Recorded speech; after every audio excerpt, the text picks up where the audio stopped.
the article here. 1 minute, my people. Bear with me. Let me quickly sort all this out. Okay, this is Charlie Boy. Tinubu now has charging port in case battery runs down. Charlie Boy queries. Okay, I'd like us to quickly take this because we are getting somewhere today. I'm going to take you in a way that you would settle and love. Just supposed to continue to press on the like. Oh, okay. Black versus TV, you don't get notification. And they see some people, they say they don't get notification. Yeah, maybe that's why. Something is wrong somewhere. I know. When something is wrong somewhere, I didn't know. But meanwhile, we'll be fine. Help us to continue to like and share. Let me start accepting people to the screen, or let me quickly take on this article quickly. I'm multitasking right now. I know you guys are right there on the backstage, but let's take this. You can see veteran Nigerian singer Charlie Oputa, popularly known as Charlie Boy, has raised an alarm that the president-elect Bola Tinubu returned to Nigeria with a charging port to prevent his head from failing. Daily Post reported that Tinubu arrived at the Nnamdi Azikiwe Airport, Abuja, on Monday afternoon from France, where he has been on vacation for more than a month. Thereafter, pictures showing a plastic syringe fastened on the former Lagos State Governor's right elbow joint surfaced on the internet, with many suspecting the tube to be peripherally inserted central catheter (PICC) line. Okay, and neither Tinubu nor any of his spokesperson has debunked or confirmed that the president-elect had undergone medical treatment abroad and came back with a tube as of the time of filing this report. But reacting to these viral photos, Charlie Boy said it would be catastrophic if the pictures were true. In a tweet, he wrote, "Wahala, wahala, wahala. I hear say Asiwaju Bola Ahmed Tinubu don't come back, and that he now has charging port in case battery runs down. Is it true?" So that was Charlie Boy. So a lot of people have reacted to that, but still, that I deliberately started with this so that we all, I can carry you all properly along, where we are coming from and where we are currently going to.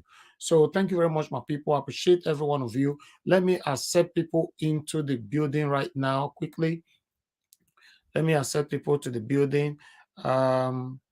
Everything looks slow today for a reason, I don't know. All right. Yes, thank you very much, my people. I want us to quickly listen to this video from Ned Media. What they have to say here. I think this will give us more understanding of what these guys are trying to do quickly. Right. Okay. Tinubu is not a fat person, but our president-elect, or rather Nigeria president-elect, or INEC president-select, we can see the way it takes fat come. What is happening is questionable, but let's quickly see to this particular video, before I'll come back to this again. I'm healthy as sand. I'm healthy as sand. Pick on those. Let me take this off screen because I really want you guys to see this. Okay. I'm okay. How prepared are you for May 29? May 29 is not the calendar. The challenge ahead is beyond that. It's for all of us together. Look at the man in the back there wearing the same color light blue with him. Is the man that was still talking to him on what to say. Focus on and we must be parents and stay focused. That is very, very important. Don't isolate one date. One date on the calendar doesn't mean anything. It's just an event. Yes, sir, people are already talking about your administration and what it will look like. Can you give us a glimpse into what you have in plan? I can't. I've not consulted people yet. And I'm in administration. Okay. And I'm in administration. Okay. Mami water. So you guys can see the mini there. Okay, let's And move on. administration, you said, is not run alone. You don't govern alone. You govern with people. You consult, assemble, and then hit the ground running. Watch that man in the back. He was telling Asiwaju what to say. At the same time, he was trying to deceive the camera like he's talking to somebody in the front. Look at his body language. Let's go back. Running.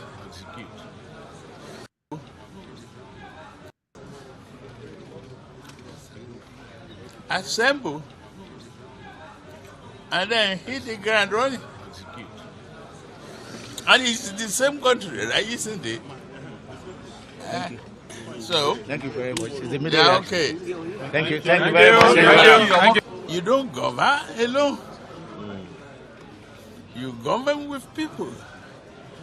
You consult, assemble, and then hit the ground running.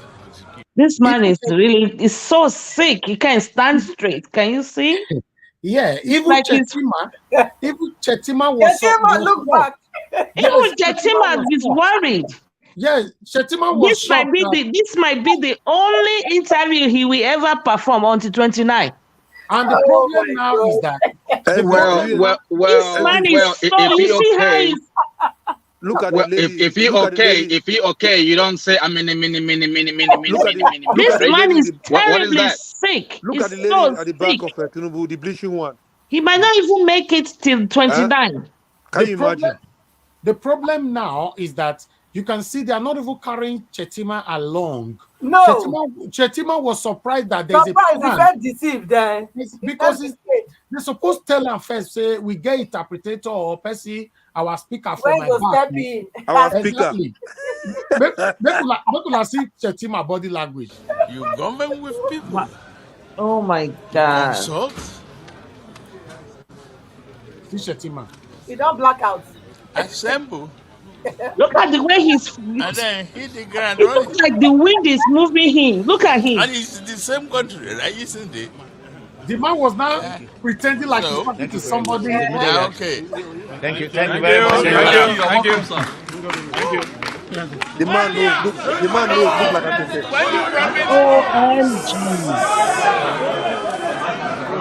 So when you Okay, let's come back. Wait. Good afternoon, good morning from wherever you are watching us from.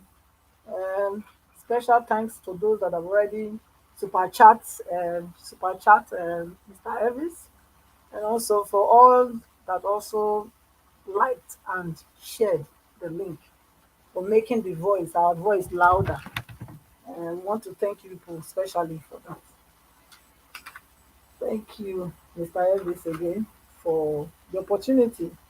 Thank you very much, madam. Thank you. To be here again today. Yes, my submission will be the coming back of Mr. of the INEC Select with the problem, the issue of him coming back now with the PICC or PIPP. It's a problem because we've had, like we just watched now, it's like history is about to repeat itself again. Yeah, we know that health is not in anyone's hand. It's God that gives health and life. But at the same time, when you are a number one citizen, you are government property. You become the people's property, and therefore you are supposed to also declare your state of health. The position he's going to be occupying, if God, if he's not stopped, God forbid, you know, I believe it's a very rigorous one that it needs somebody with stamina, not only competence, yeah, but you also need stamina. You need good health. You know, you need to be able to to withstand the heat of the task that he's going to be, of his daily task, that he's going to be carrying out. It's not only mentally stressful, it's also, physically demanding. So, which means he has to be in top health. We don't want to be thrown into the same dilemma like Yaradua and even with Bubu. It was the same thing. It was the same thing when he started, when he was newly elected. We had a great Nigeria suffered a lot, as a result of his health at that time. So things were not working, things were not moving, and we don't want that. Nigeria is already in a quagmire, and it needs an immediate, remedy. It needs an immediate solution to the problem. So Nigeria is already in a mess. So we cannot afford to have a president, of the country to be healed, or to be sick even in 1 minute or 1 second. It's too much. There's too much to lose if that happens. And I think he should also tell himself the truth. He should not be power drunk, or his aspiration drunk. I mean, what would it profit a man if he would gain the whole world and lose his soul? Because he's already his ticket is ready. You understand? He already have his body pass. So why want to drag Nigerians into this quagmire? I would say, because if he happens to drop and die now, I believe the way they are covering it now, that's the way they will go on and on and on until maybe they are stay before years, or Shatima would take over. So, and that's not what majority that voted for Tinubu wanted. We know what is coming if this happens, and Shatima happens to become the next president. That will be a very big blow, to Nigerians. That will be a catastrophe. It will be a disaster. It will be a suicidal mission for Nigeria as a nation, because then you can see even the way insecurity is now, and everything. So that will be worse. It will become a place where only the wicked can succeed. So even we know that even with Tinubu, it's almost like that already. But with Shatima, it should be. We believe it to be worse because of what he represents, because of his beliefs, because of what his accident, what he has been doing before, how he's been carrying himself. We can see the handwriting. If that should happen, God forbid. So that's that. It's absolutely wahala. If like Charlie Boy indicated here, if that is true, then the Obiora opening, accusing the APC of using this Babalawo Apapa to try to truncate the case which our principal has sued against INEC and the Tinubu and APC. I believe it's a good one to come out openly to let them know that we are on top of our game, and that Labour Party, we are not sleeping, and that this man, since he has been dethroned, he doesn't have that position he's claiming. to be, and it's good that they are making it public so that anywhere he goes, because it's APC that is doing all this, setting all these plots to try and truncate the case. How will he be going about that Obi should withdraw his case? I mean, that is unheard of, you know. If really you were the party's chairman, why will you go about doing that?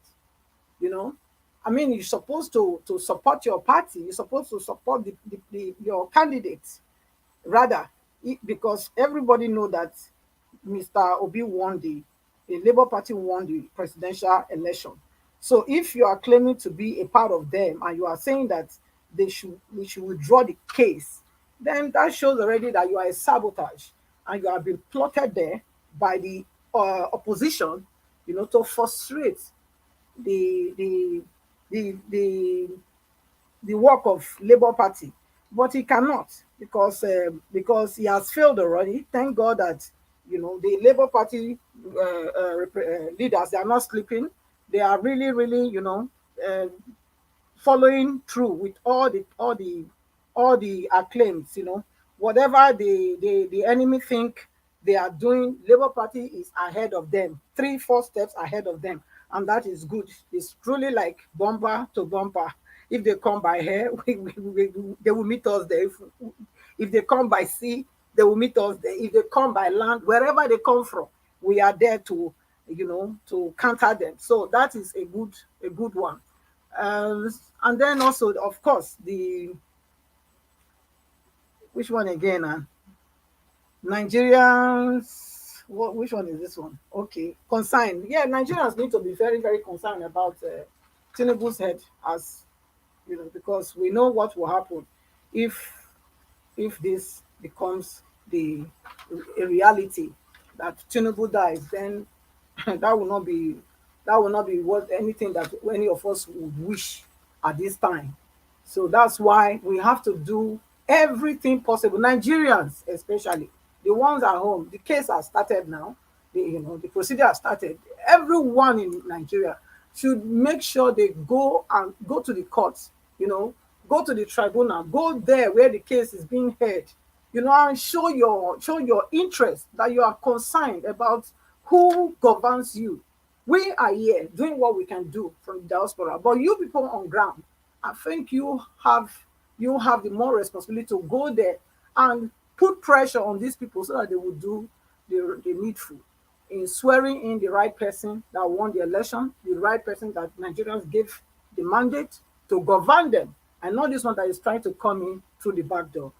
Thank you. Thank you very much, Madam Patricia. Thanks for your submission. God bless you. Thank you. Okay, I would like to hear from Madam Victoria. Madam Victoria, thank you very much for your patience. Please talk to us. Oh, let's make it together. Hello everybody. First of all, let me comment on Tinubu's health. I hate the fact that, don't let me use the word hate, but I disagree with the people saying, oh, don't shame people because of their health. What Dr. Abati said. See, Tinubu is not just somebody. Tinubu is the president-elect, select. A position he stole. Okay, by the grace of God, God willing, we are going to get that back from him. So whatever I'm going to say right now, then is going to be irrelevant. But as of now, we have every right to discuss his health status. He applied for a job. He needs to disclose everything. Tinubu is in the habit of not telling us the truth. We need to know his health status. I understand the fact that Dr. Abati said that it's not in the constitution to disclose your health. But it is the moral thing, because like Madam Patricia said, the job entails physical capacity, ability. If you are going for a job of let's say you want to start loading a truck, they will tell you you have to be able to lift at least 50 pounds. Say you want to work in the airport and your luggage is supposed to weigh 50 pounds. Yes, you might not disclose your health status, but since the job description entails being able to lift 50 to 70 pounds, indirectly, you have to be able to tell us that yes, you can lift such amount. So people saying, oh, the constitution did not say he has to state his health status, I beg to differ and I disagree with that. Okay. Now, concerning his health, before you can have a PIC line in your hand and it's left in place, few things has to happen or is happening.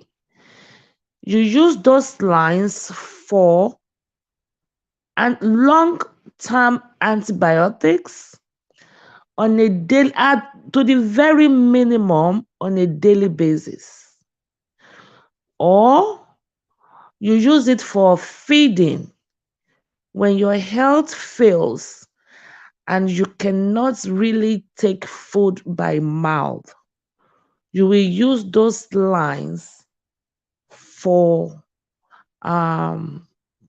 nutrition or frequent blood transfusions. Like I have said many times, to me, I think I've been saying it that Tinubu was very sick and intubated. And I think a day ago I saw it on Sahara. They said he was actually intubated for 5 days because his health failed him. To me, from my own assessment of him, I think I could be wrong. I could be wrong. I stand to be corrected.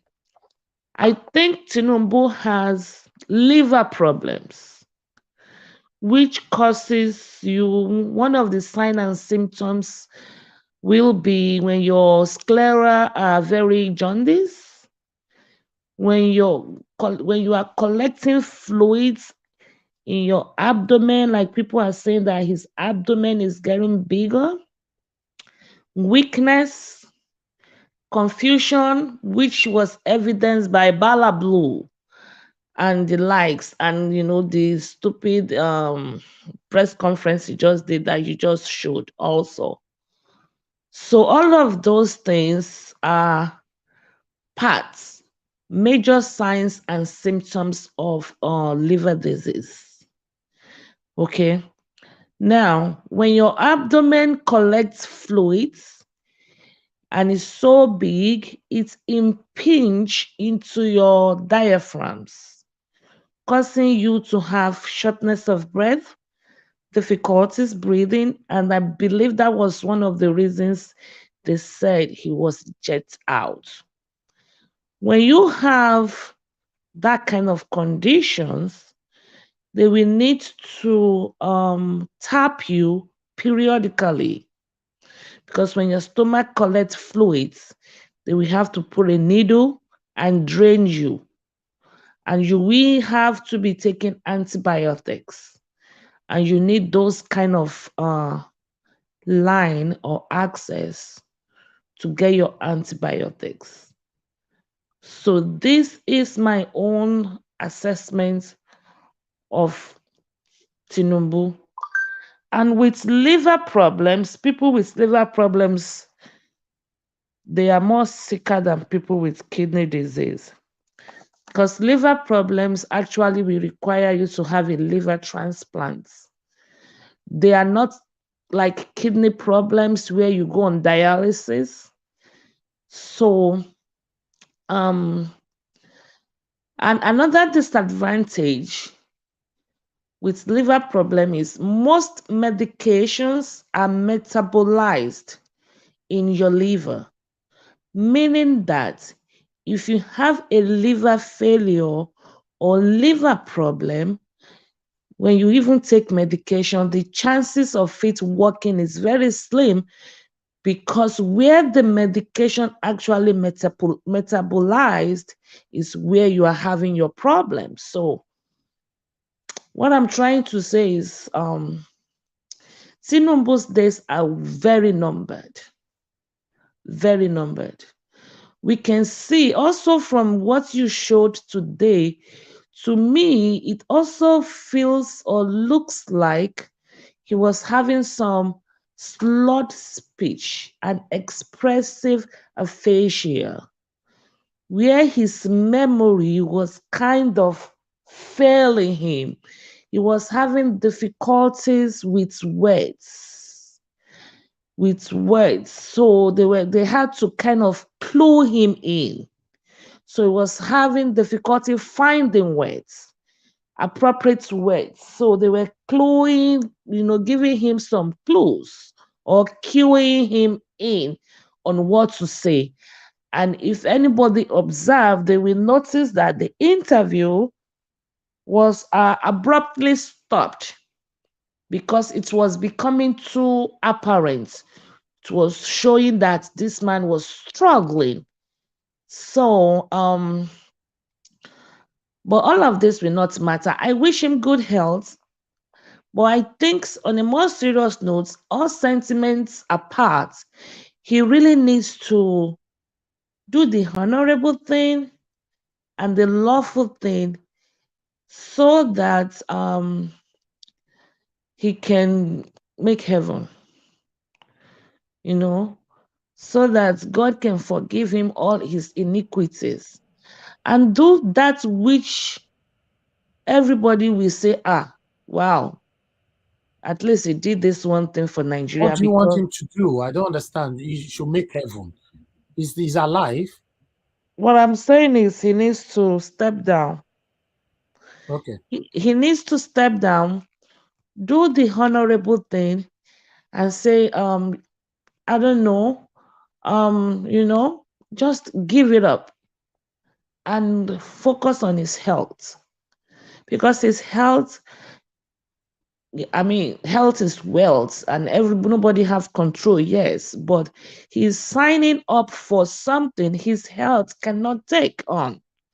So I think he should just do the honorable thing so that he can, for once, leave a good legacy.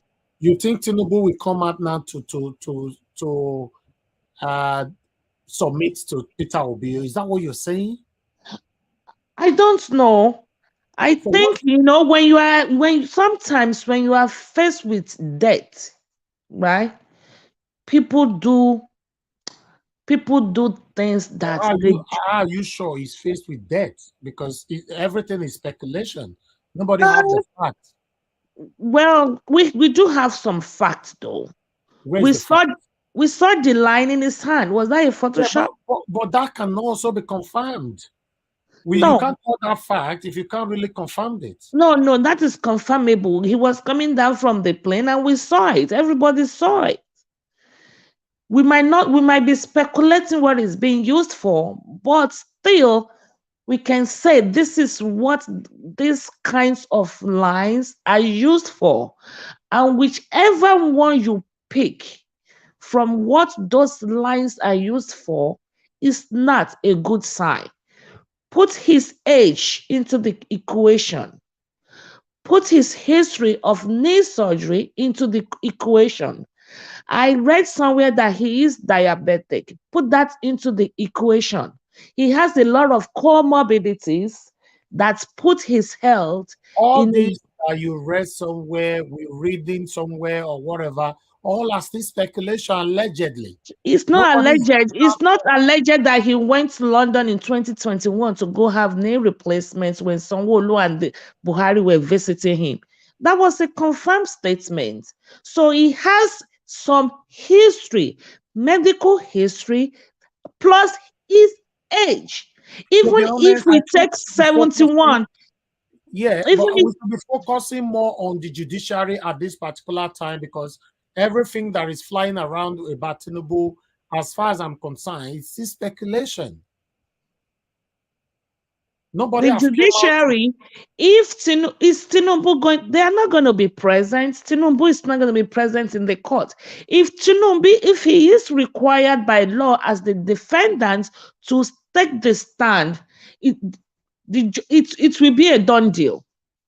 If Tinubu will be required to take the stand with the judiciary, I don't know how it works over there, but if he is required to take the stand, it will be a done deal, because that would be very convincing that he is very incompetent to take on the job he applied for or he's rigging for.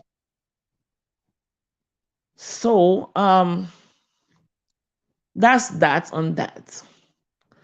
Regarding the, what is this, apapa or something, I'm on the notion that they've already disqualified his submission or trying to withdraw Peter Obi's case.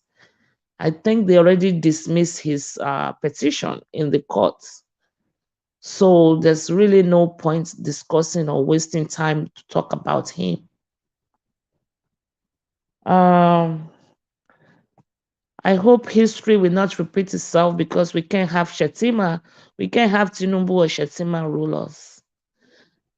So all finger crossed, we think we will get our mandates back.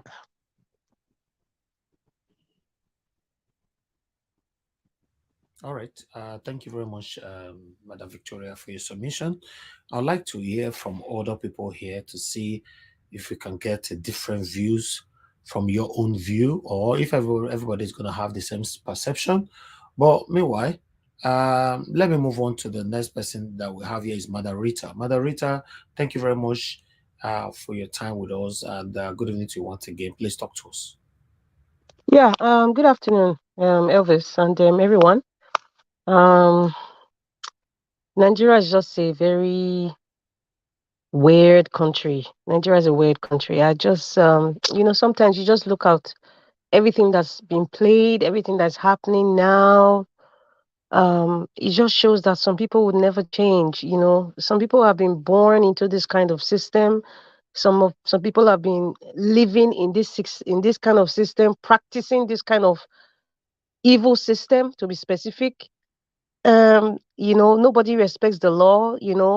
It's just, I think a lot of us know the solution. I know what the main solution is, but I will not say it on national TV or say it in the media. But I think everybody knows there's one thing Nigerians fear, and if that doesn't happen, unfortunately, as even if Peter the Rock Obi becomes, we need to have like 10 Peter the Rock Obi for the next 30, 40 years before things can go to normal. That's the truth. Because there's this thing, we are kind of, I don't know if it's our culture, that kind of made us subordinate. We kind of overly respect people. You don't question people that's holding your destiny. You cannot ask question, or you're afraid, because if you can be reprimanded for it, it's affecting us. Nigerians forgive easily. I know anybody hearing me will say, this one, she's wicked. She's talking about for Nigerians. There's some things you just don't forgive. There's some things that people have to go through in order to get sanity. And then that act will not be repeated. So because nobody is reprimanded, nobody applies the law the way it ought to be, there's no consequence for any action depending on what your power is in the hierarchy of things in Nigeria. So that's why we are in a cycle of this vicious, disgusting, and annoying set of people in the corridors of power. And that's the truth. Let's say it the way it is. When I was listening to Yarada's story, I know the issue that's at that time, you were talking about, his wife. His wife is like an iron woman. She didn't want anybody to know anything. She didn't want this. She didn't want that.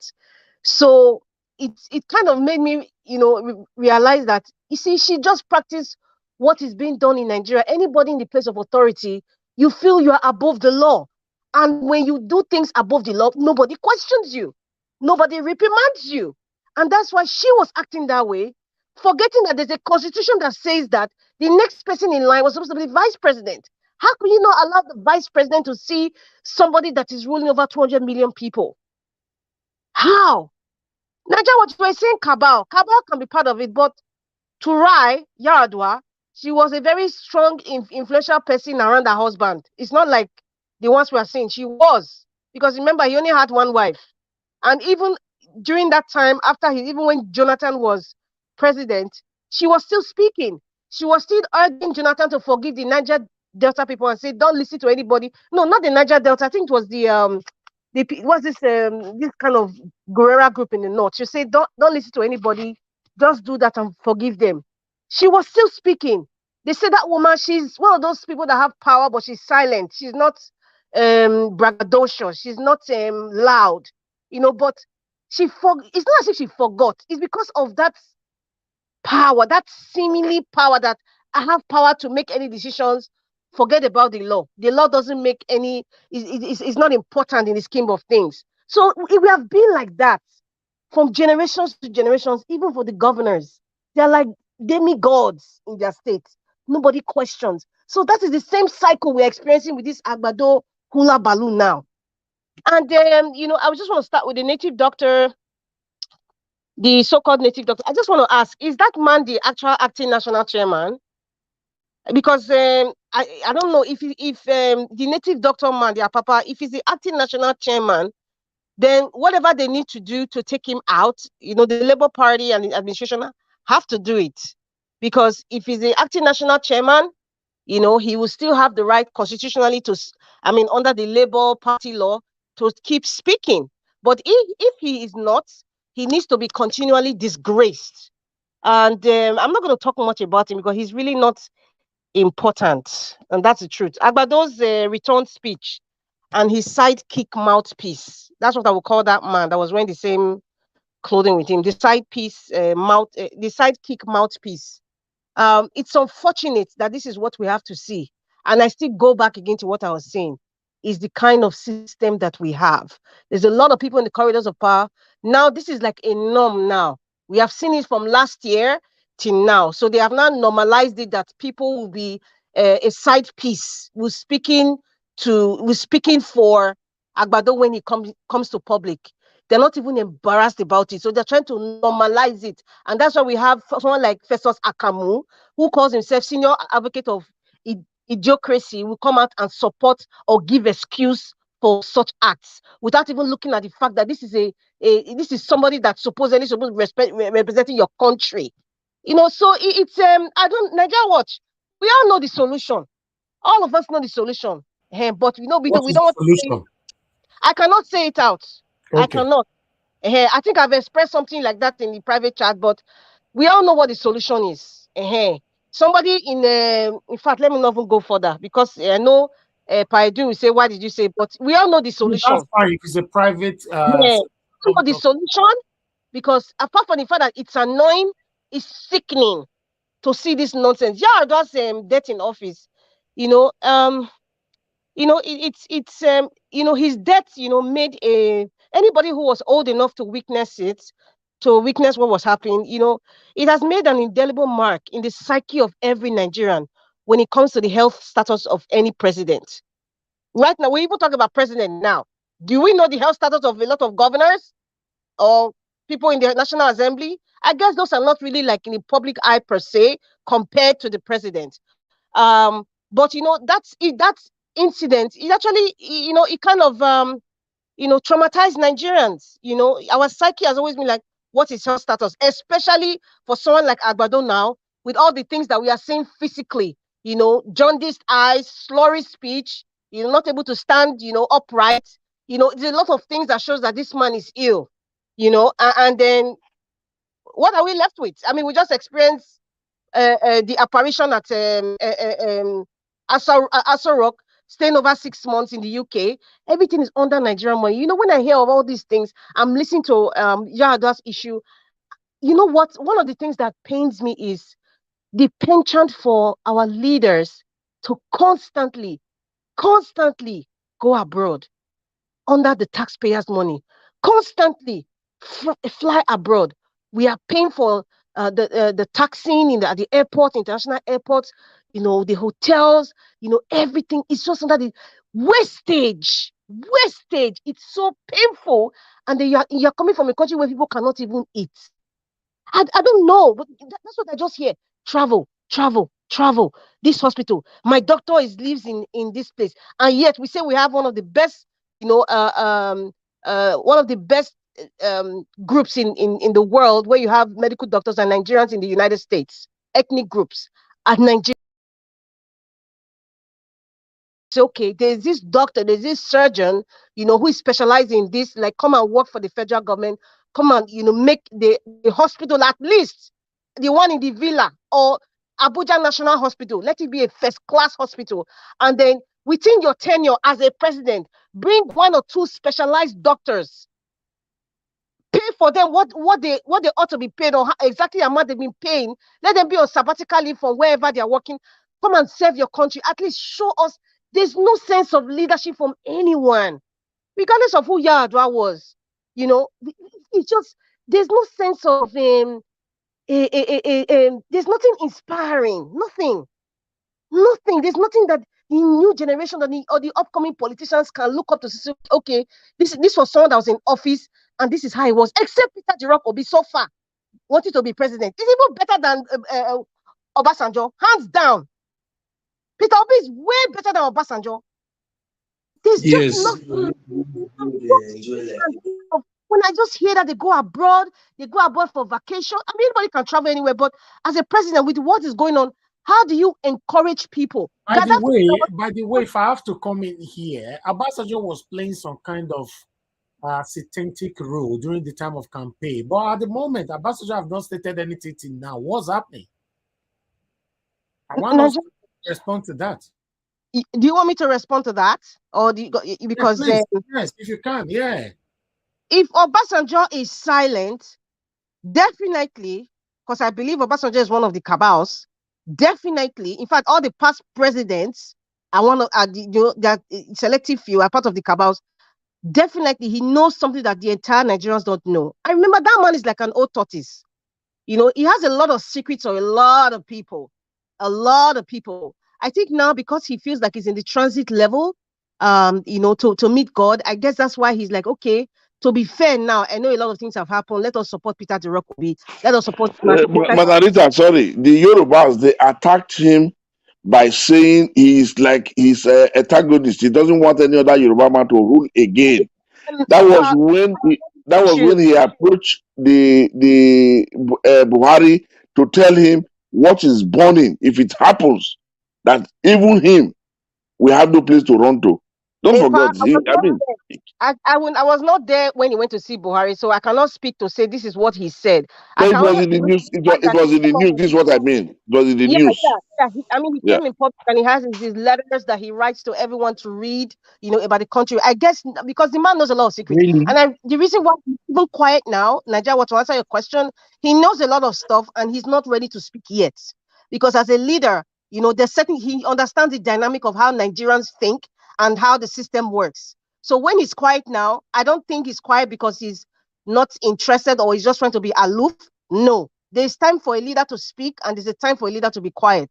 Now, going forward, there's one thing that is very recurring in Nigeria, and it's not just this presidential campaign. It affects our educational sector, health sector. For example, the building that collapsed. Subsequently, over the years, we've had magnificent buildings being collapsed. People have died. The Nigerian government, I won't say Nigerians, the Nigerian government, they never learn from the things that happen. Subsequently, a child will pass on in a secondary school or in boarding school. I can bet you another child will pass on. That doesn't happen because I told you about someone being reprimanded, somebody taking responsibility. Nigerians also. That's why things are going to recur. And that is exactly what is happening now in terms of the health status of the president. What did the Nigerian legislatures learn? I have searched everywhere on social media, on Google, even I've searched everywhere to look for one legislator, just one legislator, whether House of Rep or Senator, that has raised the fact or tried to raise a motion to say, can we add it that when anybody who wants to be, whether president, governor, or even House of Senate, let them just take away Senate and House of Rep because they are scared. Let them just say governor or presidents. Let them disclose their health status. None of them. I happen to, maybe if somebody has one legislator that have said it from the time of Yar'Adua till date, someone please correct me. I will take your correction. But I have not seen one, both male and female. Why? Because they are all in on this. Even if everybody boos you down, or they say no, or the eyes does not have it, as they say it, at least this person wants something good for Nigeria. None of them have said it. What did they learn? Apparently, they didn't learn nothing. Just like in the educational sector, in the health sector, we don't learn anything. And tomorrow we start to cry woof woof. What do we learn? When you pass through a process, whether in school or in your home, when you see that something has happened, you will take certain steps to make sure those things do not happen again. That is the essence of making a mistake. When you make a mistake, it doesn't mean you're a bad person. It means that, okay, this is an incentive for me to learn, for me to be a better person, for we to have a better legislation, for us to have a better constitution based on what we have learned from the events that have happened. But Nigeria, they don't do nothing. Everybody screams hula balu. The social media takes it up. The media houses, they take it up, they discuss it, they laugh about it. They have surrogates of all kinds and colors and shapes come out to talk about it. But what happens? Nothing. So it's going to reoccur again. God forbid, if the legislatures don't put it over there, or somebody doesn't pass a bill to say you must show your health status, this issue will reoccur again. So these are the kinds of questions you should ask your legislators when they want to vote or maybe they are campaigning. Talk about women. And Nigerians, we don't know how to ask the questions to these politicians. Maybe by fear, or sometimes it might be ignorance. They may not even know what they are lacking because they are used to a certain way of life. Really, if you have not come out of your box, you will never know what you have been lacking. Many of us now in diaspora, the ones who are sensible, know what governance look like. So now many of them are now confident to say that this is not how governance should be. This is not how a governor should run. This is not how a president should run. This is not how a spokesperson should talk about in a country. That's why people are talking about Laya Mohammed, the way he was talking. That's not how you represent your country. It's because we have seen the other side. We have seen that this is not how it ought to happen. But what is going on now? Because we have selfish and wicked leaders, many of them travel, but they don't do the right thing in their country. So there's something wrong here. And we all know the solution. And, it's so funny, Naija Watch. Finally, it's so funny. When you were talking about, you are watching the video of, Yar'Adua's death, to his passing. It's so funny. I just laughed. I said, Sahara reporters, they mentioned them. If they could investigate that he was in Saudi Arabia when he went the first time and he was ill. It's so funny that, investigative journalism was being played out there. Fast forward 2022, 2023. The same Sahara reporters have refused, if they call themselves investigative journalists, have refused to tell us where Agbado was, what his health status is, but he channeled their entire energy, and their CEO, I'm not going to call his name because it's not important, their CEO and the entire team decided to take a jive at Peter the Rock Obi. Isn't that funny? Nigerians, think about it. Isn't that funny? Somebody who could talk about Yar'Adua as at that time, and the internet was not as broad as it is now, and now he has all the resources. What do? You keep silent on even Mikano. You keep silent on Agbado, and then you not pick on our president, Peter Obi. And somebody will tell me that it's not a fraud. Anyway, Nigerians have been traumatized by the events that occurred from the time late President Yar'Adua, was ill to his death. What have we learned? That's the question what have we learned? Apparently, nothing. And that's why I'm saying in conclusion, we are all going through PTSD. Nigerians are going through post-traumatic stress disorder. And I'm happy that we are speaking out, because for me, I'm venting and speaking out to remove the anger that is within me. That's why, Nigeria Watch, I want to thank you again for giving us this platform to express ourselves, because many of us need to vent. Many of us need to speak out, because a lot of things are really burning in our heart. The money that they are wasting is really annoying me. This fly. They should just go and rule outside. And you know what? When you were playing that video about Nigerians, president can rule outside Nigeria, did you know the person's name that they called? It was the same man we're talking about yesterday, Michael Adonwaka, that said that. I don't know if anybody heard that name. Adonwaka said constitutionally, a president can rule outside Nigeria. So you see, we have the same crop of people. They saw the same old nonsense. And that's what we are still seeing today.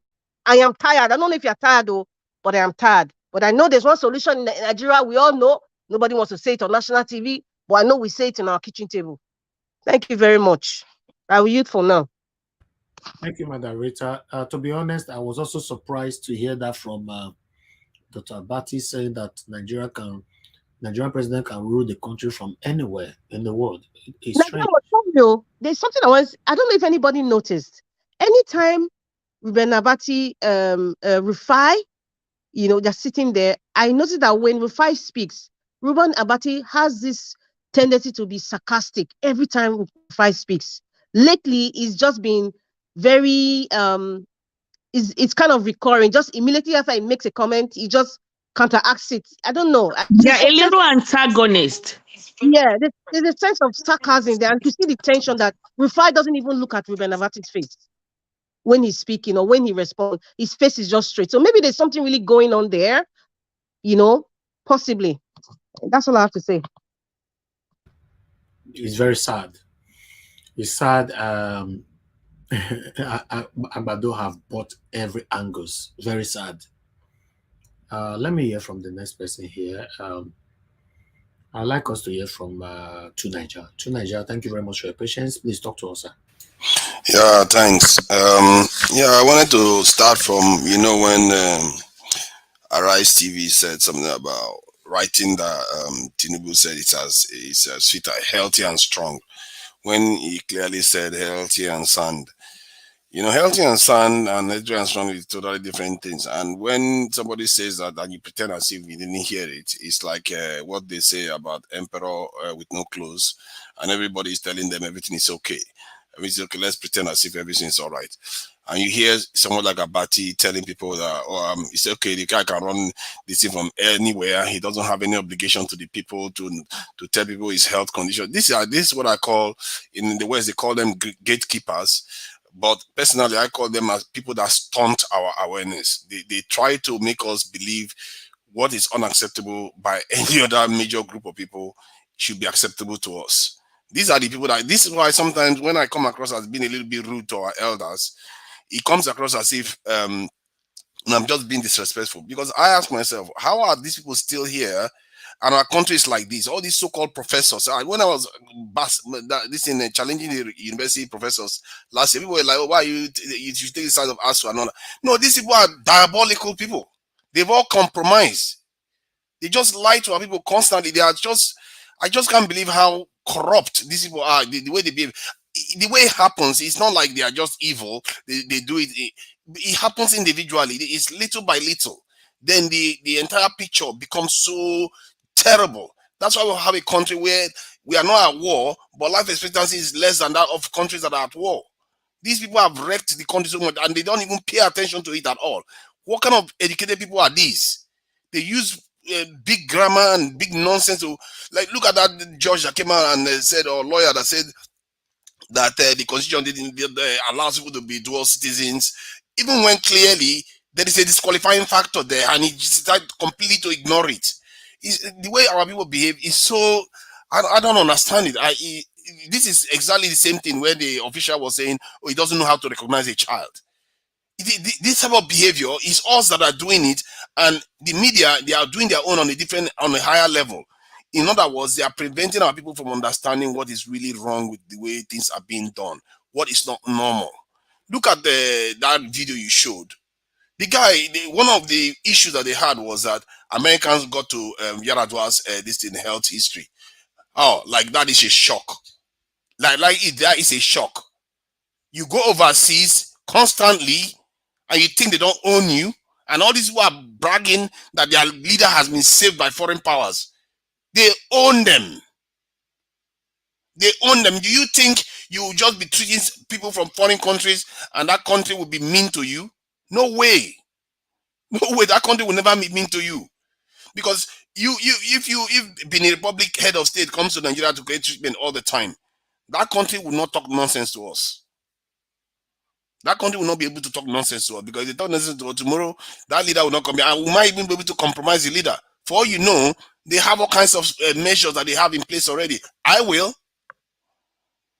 This type of stuff, our people don't know it. We don't know. These type of people like Abati are the type that blind people to the truth of life. That this world, there's no free lunch. You can't just keep having your leaders go overseas for treatment like that, as if there's no consequence to it. These are serious matters here. And I don't understand how the nation has gotten this bad in terms of the way we subscribe to our sovereignty. We are supposed to know instinctively by now that when your leader goes overseas like that, you need to have your security measures in place. Otherwise, your leader is not going to govern for you. Don't blame them. They will not govern for you. And when it comes to the health issues that we've been having with our leaders, if you take what's his name, Jonathan, out of it, back to back, in short, all the three presidencies before now, where Nigerians voted people that are ill into office. The three presidents, apart from Jonathan's one that was punctured, I think it's 4 now or so.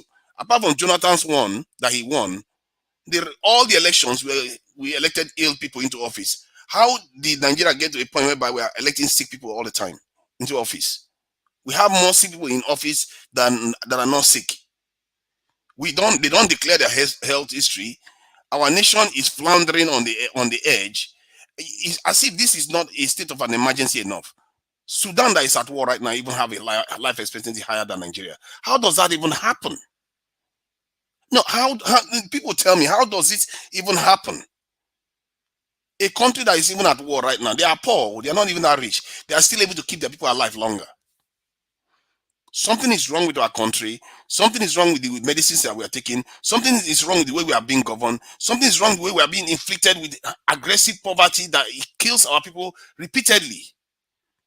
Making sure that we don't succeed, and our doctors are running away from the country constantly, and our leaders do nothing about it. Oh, you wonder why they will not do anything. Why would they do anything about it when they are going treatment in all the countries that they are running to?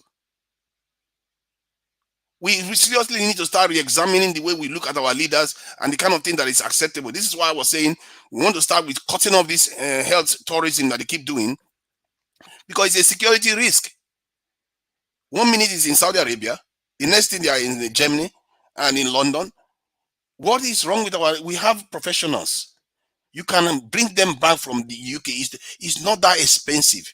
Just give them, federal government have so many land. Give them land. Give them a place to build their house. Tell them, come back to come and treat our people. Bring 20 of them back.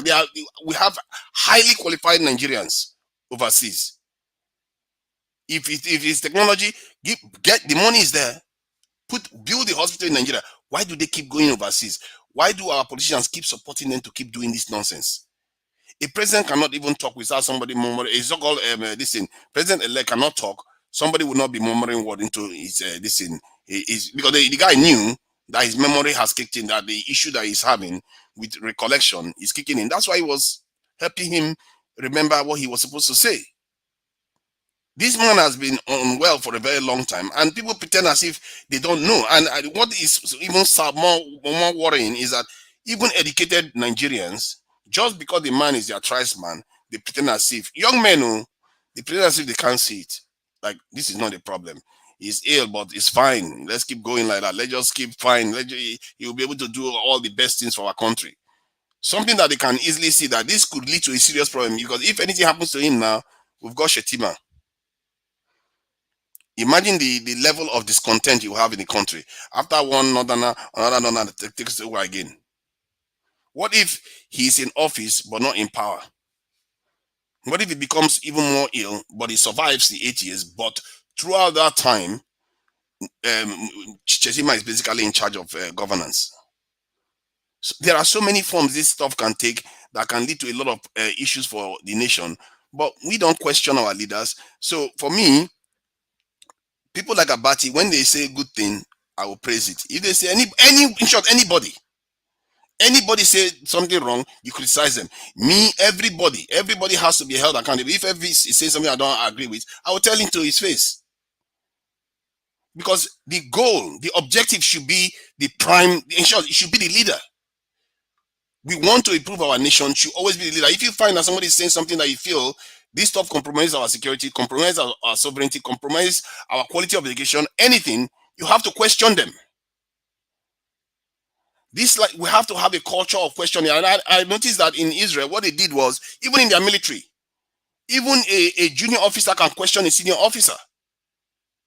Because what they realize is that they don't have the luxury of all this privilege and excellency nonsense when they are surrounded by enemies all over the place. So they encourage people to be questioning authority. And look at how far they've come in such a short period of time.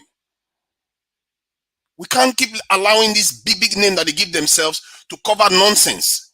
If something is illogical, it is illogical. It's like just because somebody is a senior doesn't mean 1 + 1 becomes 3. That is beyond them.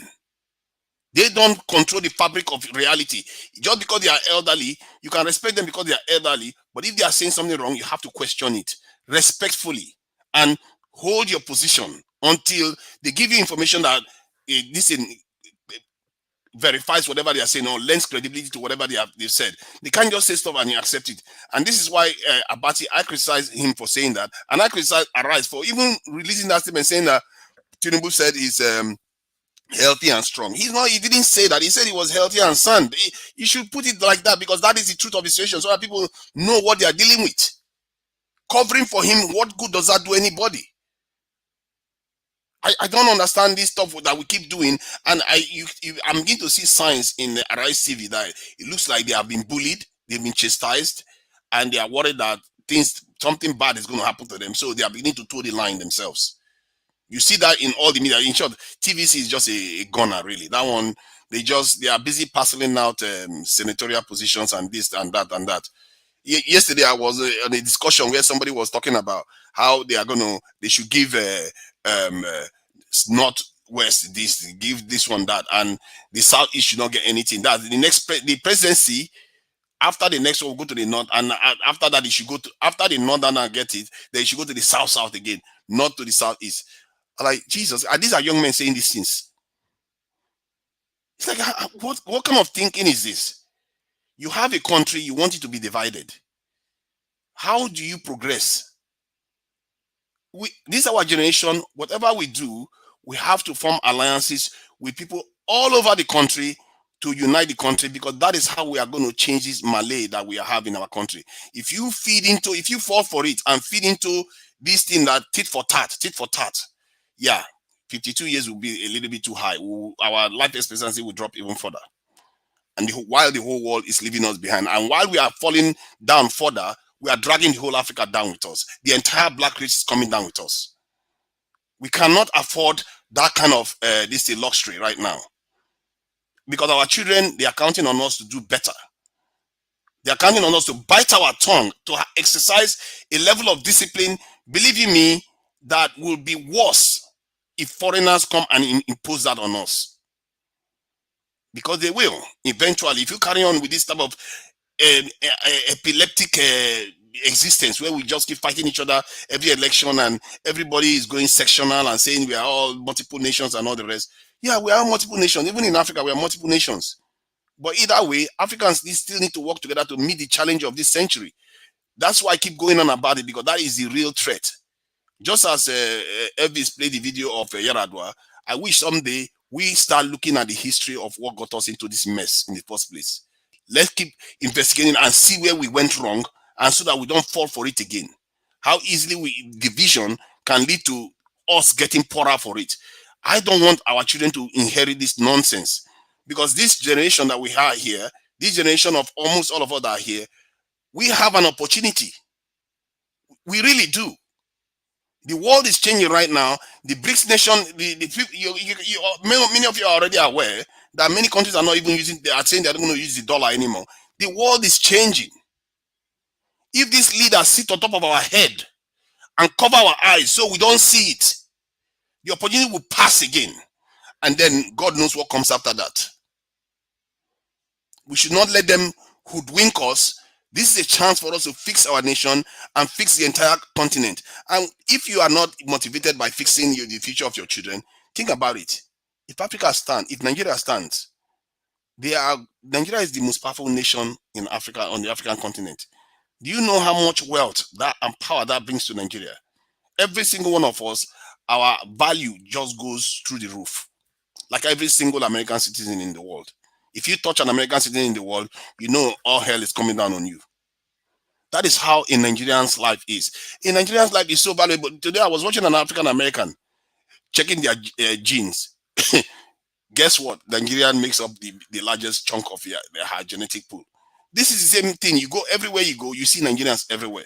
So we should value ourselves a little bit more. We shouldn't be turning on ourselves. And I tell my fellow Nigerians that sound very, very dismissive of so many obedience and all this type of attitude is not going to get us anywhere. And I also urge the obedience too. They should not be so dismissive of fellow Nigerians. We should listen to each other because this is a chance for us to fix our destinies. It's a serious, serious challenge we have here.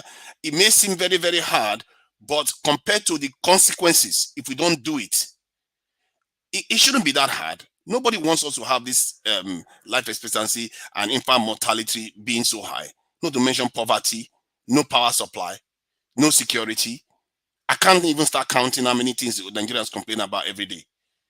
Nobody wants that. That should unite us to work together to stop these things. And if our leaders are trying to hoodwink us, we should question them every single time. You don't have to insult them to tell them you are wrong. You should have put that this statement as Tinubu said it. You shouldn't say that our leader should be overseas getting treatment. They can work from anywhere in the world. What kind of mind does that? If you say that, step aside. Step aside. You are not fit to be in charge of the narrative in a country.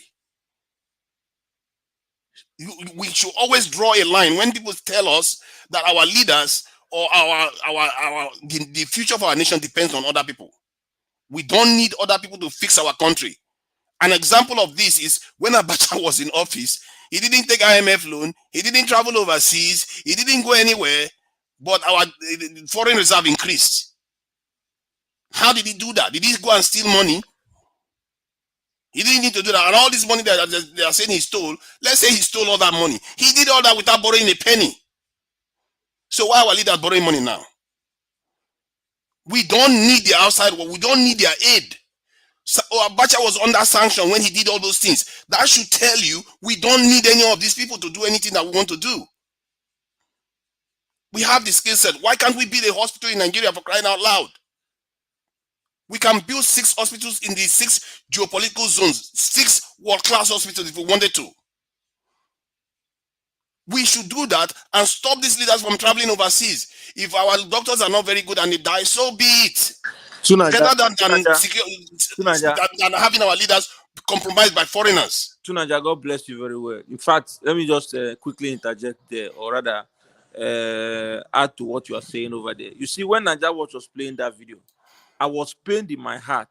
I said, so a president of Nigeria has gone through this medical challenge of flying abroad, Germany, Saudi Arabia, to get medical treatment. Yet, with that experience, we couldn't build a class hospital in Nigeria such that till now. Can you imagine, my brother?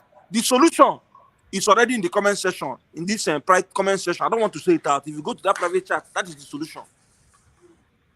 Yep, that's exactly what I'm saying. That we have to, because you clearly, even the guy narrated in the video now, that the reason why he didn't go to Germany because his medical record was compromised. Why are you going to even foreign countries? They can inject you with anything, and maybe that's how he got poisoned. Even because even Abacha, was it not Mustafa that was saying that he suspected that the delegation that came with Yasser Arafat was the one that poisoned Arafat, this in Abacha, because Abacha doesn't travel. They came to Nigeria to see him. The people that came with him, they said that maybe somebody transferred poison to the delegation, and one of the members, after Abacha shook the guy's hand, Abacha has never been the same. And that is some people coming to Nigeria, not to mention going overseas. Abiola died in front of foreigners. Abiola's illness started in front of when Condoleezza Rice was in Nigeria there. And we keep still allowing these things to be happening to us, because the problem with our people is that I wouldn't call it a problem. It's supposed to be a good thing. We respect elders. So the problem there is that the moment they buy your elders, you are done for. You don't question things anymore. And we have to have a radical culture of questioning authority and saying, what is going on here? You don't have to insult. There's no insult in it. You say, what is going on here? How is this good for our people, what you are telling me to do now? You have to question them and say, when you are calling stuff that is wrong, it is wrong. And maybe that will sit them up. Because there's a reason why even Chairman Mao in China, there was a time they were going after the elders. Like physically, the young people went after the elders in China. And when I watch all this before, I'll be wondering, how can you do that? Going after professors, this is kind of culture that leads to that kind of anger. A culture where elders that should know better choose not to do the right thing. Look at Shetima standing next to Tinubu and all those people, all those grown men reinforcing our failure every single day. They are not, if they really cared about our people, they should be completely outraged by what the country is facing. They have never cared. They don't care.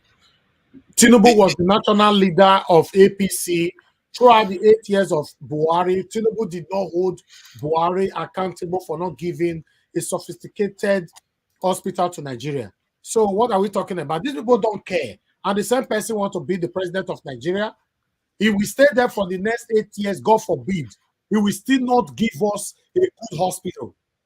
They will not. All of them have the private jets. They can fly out anytime whenever they have headache. It's one eye inside. Naija watch. Let me just tell you one thing.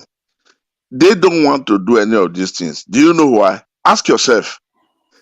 300 billion that is now used to carry out this election that is in shambles now is already $500 million worth in Nigeria by federal exchange. And a $500 million hospital. People will come and start looking at it. Imagine. So that's just what I want you to do. I just want to draw your mind to what is happening. That they don't want it. I'm aware, sir. I read history all the time. It's very sad. These people is even more sad for the people that are supporting them based on tribalism. It's from my village and all that. But you are forgotten that these people will never give you that thing that you are looking for. Exactly. And we're all poorer for it, for that kind of attitude. We are all getting poorer and poorer because the whole world is leaving us behind. You know, and one other thing about this thing, I just wanted to add something about that passport where that the judge was saying something about it not mattering. They forget that on the passport, he stated that he was Guinean. And if, let's say they gave him a diplomatic passport and honorary citizen, as they like to say, if that was the case, on that passport, he was meant to put Nigerian there. Otherwise, it would be against international law. You can't cloak somebody's nationality under the name of giving them diplomatic passport or in a honorary diplomatic passport, whatever way you call it. So they can't have it both ways. Either he lied on that passport that he's a Guinean national, or he was made a citizen of Guinea. One way or the other, something is wrong with that, this thing, the narrative that they are painting. And this is why it took them so long, because they are thinking, which way should we go? Should we go that is honorary, or should we go that is a citizen?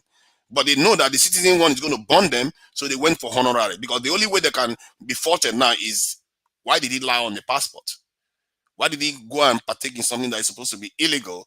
because you are not supposed to state that you are Guinean when you're actually Nigerian on any passport. So these are the things nobody would tell you, because nobody's. I just feel bad for Nigerians sometimes. Some of the things they don't tell people about, and this is what annoys me when I see elders sometimes. And the other day when this guy came here, people were angry that the questions I asked him, because when I look at them, I don't know where to start. Why bother asking them questions when you feel like these people are already compromised? So, Niger, the question you asked wasn't in line and wasn't in tandem with the issues that we're asking about the court case. So it's not like anybody was putting it on. There are certain things or certain times you ask certain questions. So, don't bring it up as if what you asked was a very valid question, but it was for the wrong time and it was off topic. Let's get that clear. The idea was for you to understand where my mind was, because people don't understand when I look at this. I don't look at it from the way you just look at it. Oh, let's just talk about this, because there's no point. You know that wearing the gown or whether they are wearing those wigs, it had no bearing with the constitutional law that we wanted to be educated from Chief Ozekome. So it wasn't about the wig. So you brought a wig that wasn't part of the story. Is it a wig that will make Peter the Rock Obi win? That's the question you should ask yourself. So if the question you should be asking yourself is, if that guy can argue for foreign wigs to be won, can he not be bought? The style of dressing influence what the judges were going to say or what they were going to write? The answer is no, and I know that you know the answer. So why ask that question? So you missed the important question. I don't know the answer actually. Okay, I didn't know the answer. I would be happy to hear him say, you know what, since you raised this issue up, I'm going to think about it. Let me put it on the record. Let me put it on the record. The answer will have been no, because when you come to constitutional court case, nobody looks at dressing. That does not affect what the judges would write. Let's get it to Nigeria. Don't be too overly smart. We're trying to open people's eyes here. Asking question about wigs or asking question about if they are wearing trousers or pants or sneakers, that was not a valid question to ask at that moment. You see, you are doing exactly what you claim to be against. You keep saying you want us to determine our have our own voice, but you are willing to have people that have other people's voice take the narrative and argue for using other people's voice, other people's apparels. Bearing with the court case, and it had no bearing with the questions we were asking to be educated about the constitution and what was going on about the court case with Peter the Rock Obi and the Labour. It had no connection. Let's get it right. It may not have any connection to you. It may not have any connection to you, but to me, they are all connected. Is it not Peter Obi's people now that are in Labour Party trying to sabotage this party? Is it not Peter Obi's people that are doing that? No influence on the scheme of things with the court case. I am going to repeat it. Dressing has nothing to do with the judgment of Peter the Rock Obi. You were asking questions. So today now, can you ask him about that dressing now? Can you ask him about that dressing today? Nigeria, does that make sense? How can you be asking somebody about dressing? Okay, now you cannot ask him about that dressing today, which is also a very important issue.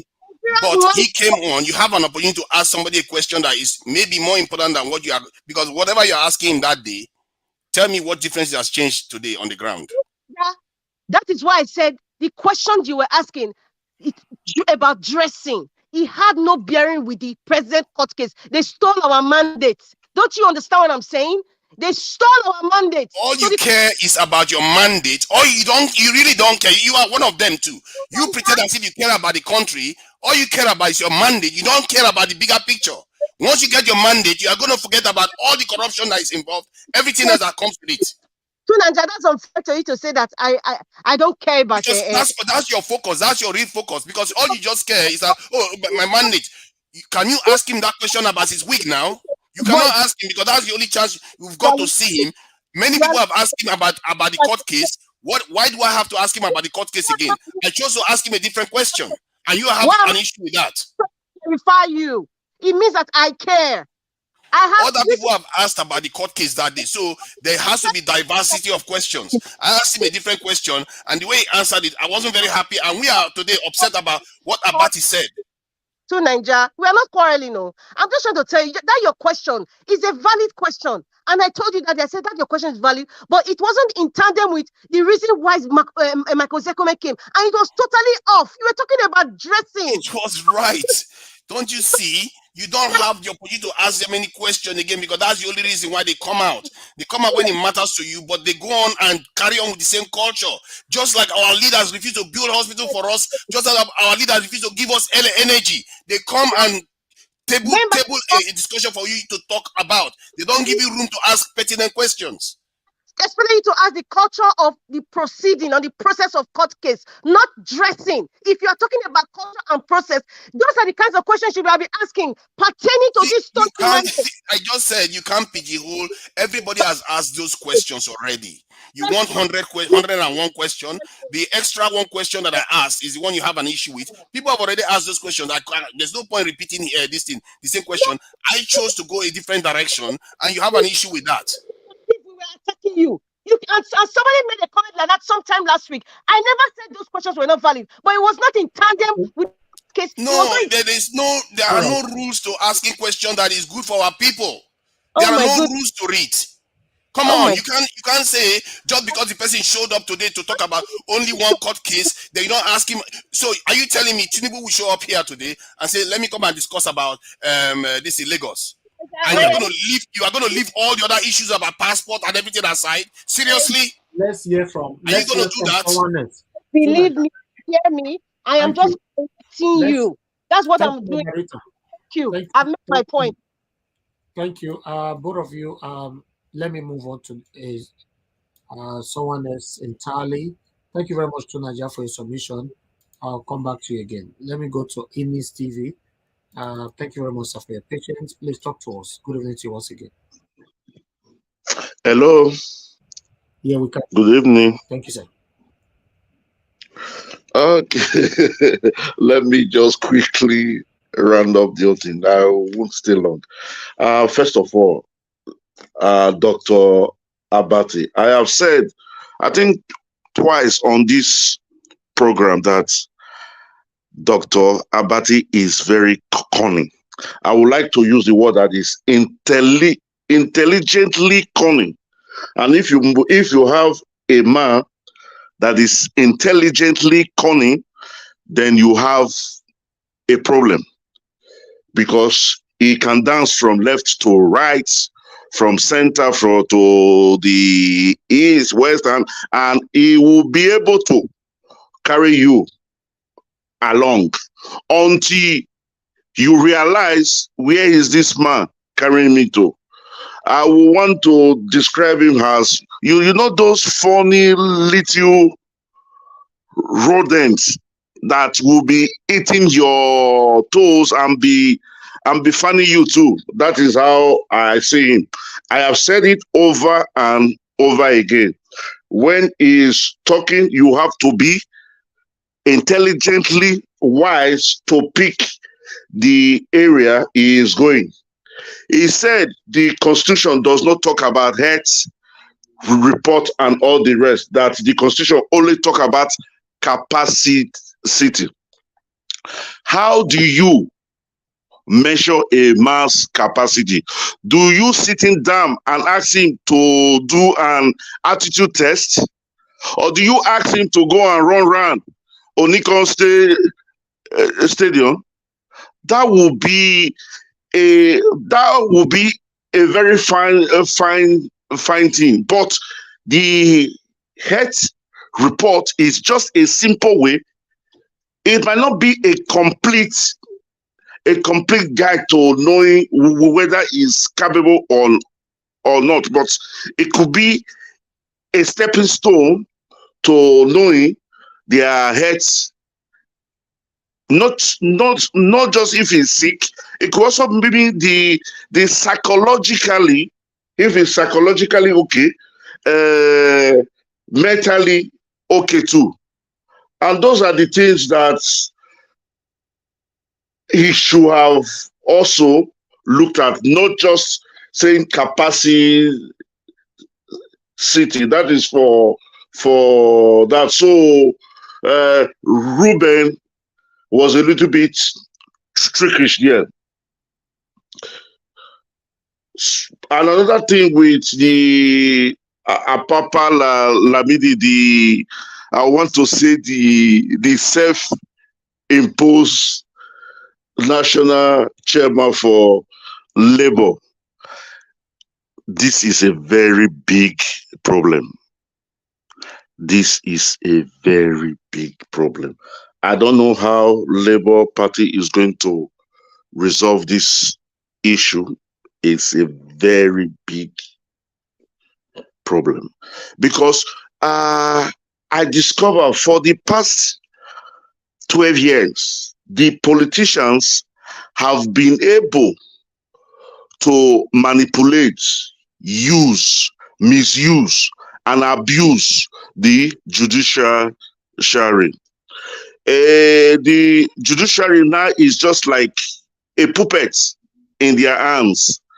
They can use the judiciary the way they want. That was why Mike Igini was pleading even before now that the judiciary should stand tall.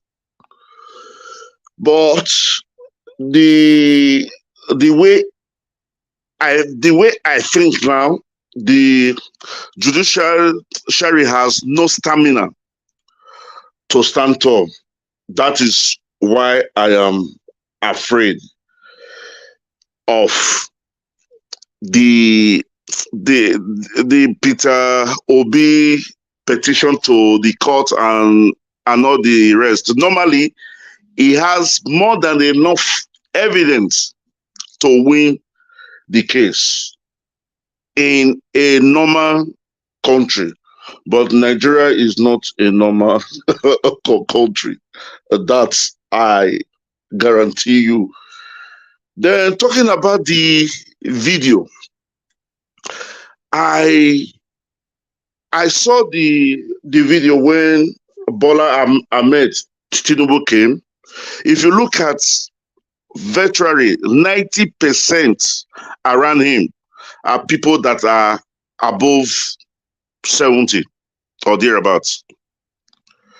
80% of people are around him are people that are above 70. And so I would not be surprised if his cabinet, you have people of that age. From our investigation, Bola Ahmed Tinubu should be 85, 86 years and not 71 as he claimed. So you discover that these are the same set of people that have been ruling this country since independence. And they just don't want to relinquish power to the next generation. In fact, our own generation has no hope of ruling that country again because me, I'm above 50. We are now begging them to please pass it to the generation after us that is between 35, 40 and thereabouts. The president of France is about that age, 40, I think it's 45, 46. France is one of the superpowers in the world. The president of Canada, I think he's less than 40. So why must it be that every time Nigeria, if it's not a man that is old and sick, there is nothing wrong with being sick, because officially from 60 years, the body begins to how do you call it now, the physically, mentally, and all the wise, the body begins to depreciate. It's the call of nature. So I am not angry that Bola Ahmed Tinubu is not too heady. It is expected. He is 85, 86 years old. So, but Nigeria has a population of over 200 million. and the youths are close to 120 million. Intelligent, well cultured school. Why is it that it is we, this youth, that is still dancing with these our grandfathers? It is we, this youth, that these people still use. It is we, this youth, that have always been there like a stepping stone for them to climb up. And don't be surprised, tomorrow it is this same youth that will start shouting when he did not or could not perform. So sometimes I ask myself, what do we really want? Well, I just pray that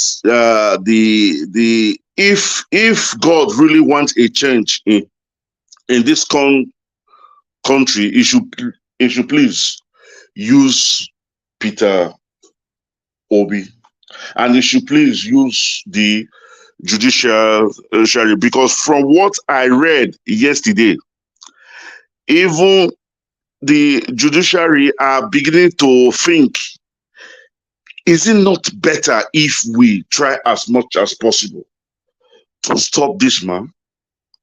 They are beginning to think twice, not because Bola Ahmed Tinubu is bad, but because it is believed that a lot of things will go wrong. A lot of things will go wrong. There will be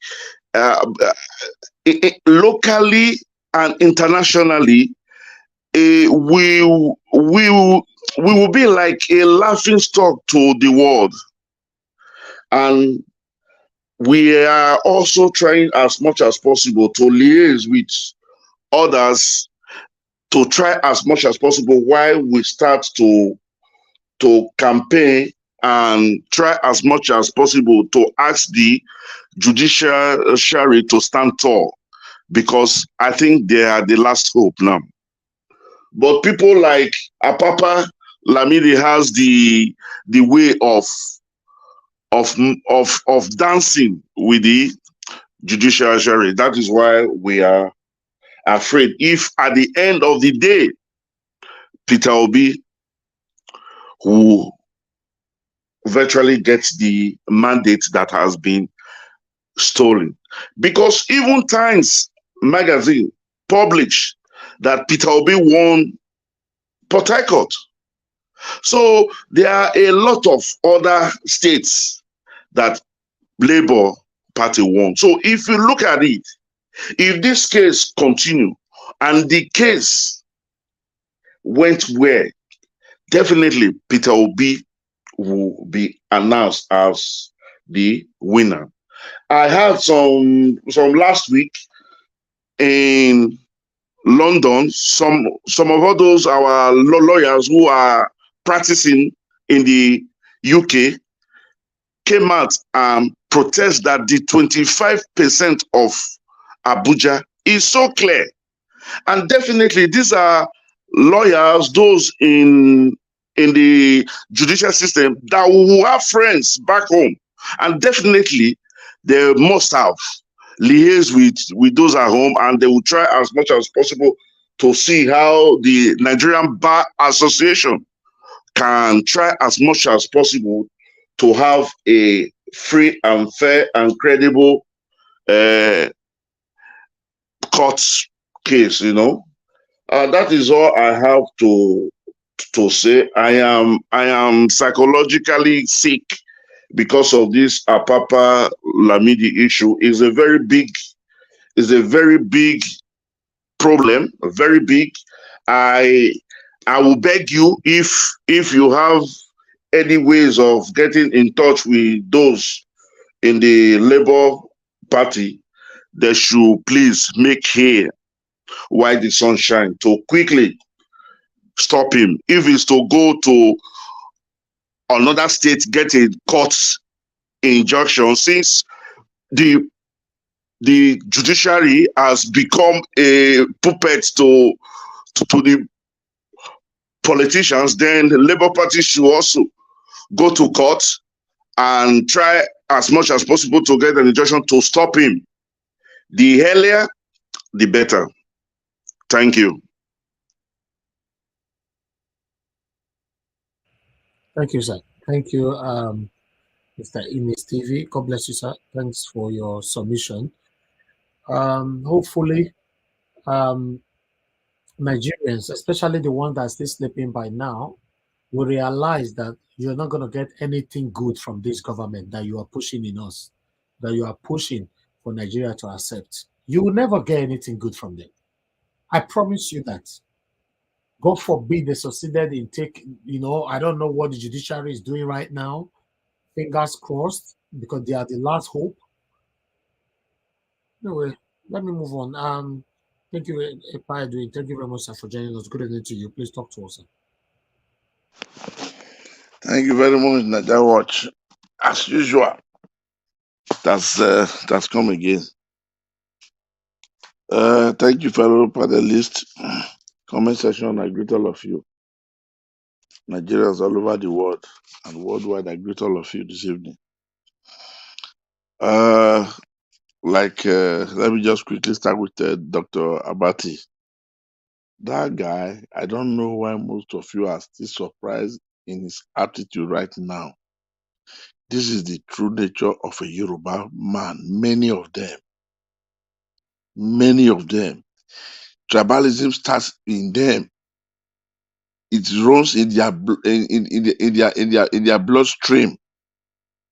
Many of them, this is their attitude. Because it's not Tinubu now. This is why this man is behaving the way he's behaving. So when you start, just take your mind back from since you've been meeting most of them, their behavior. If you've worked with them before, if you've dwelled with them before or lived with them before, just check yourself, ask yourself. You will know exactly who these people they are. Just forget about he's a doctor. Just forget. When it comes to that when it comes to that, it's a different human being. Tribalism runs in their bloodstream, no matter how you look at it. If you watch him, if he's dealing with anything that has to do with APC, he does it with reservation. So when you're not saying, maybe he's hoping for a job from Tinubu, who knows? And these are part of the people that work with Jonathan. Those that Jonathan was really having problem in different direction. So for me, I'm not surprised. I'm not surprised. Anybody who don't expect anything from this man, they are good Yorubas. But the ones that are good are good. They tell you how it is. But these people that eat a camel, with my mind, this set of them, because it's not all of them. Just forget about them. So please, people should take this message with them, and then when it's happening, you will not be surprised. And you will not be dumbfounded. If you don't calculate them this way and try to see them in this aspect, in this direction, it's like you are causing yourself pains. You will discuss the issue endlessly. You are still going to see the same thing from the next one. Unless those ones who are self-disciplined and who are outspoken, that doesn't compromise. The ones that compromise, they only compromise when it comes to tribalism. They don't compromise for other people. So that is that. Now, we are talking of no good hospital in Nigeria, no good hospital in Nigeria. Buhari has built hospital now in Niger, but no one is built in Nigeria. He said it vividly. If he return to Daura, it's not okay for him. He will move over to go and stay in Niger. Did he hide it? Was it 5 years ago? He just said it. So, that is just these people. That's just these people. They are like that.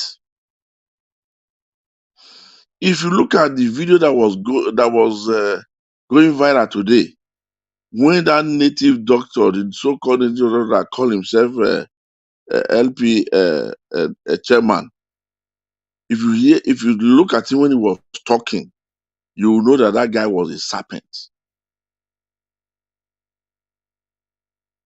When he was counting how Tinubu has affected people, how many people Tinubu has produced, how many people is in House of Rep that has gone through Tinubu or through his finance, how many people that is in House of Senate that has gone through Tinubu or House of Finance, how many of them that has also served under him or served other people that Tinubu has infected, then you will now know that if Tinubu entered there, Nigeria is Tinubu's property.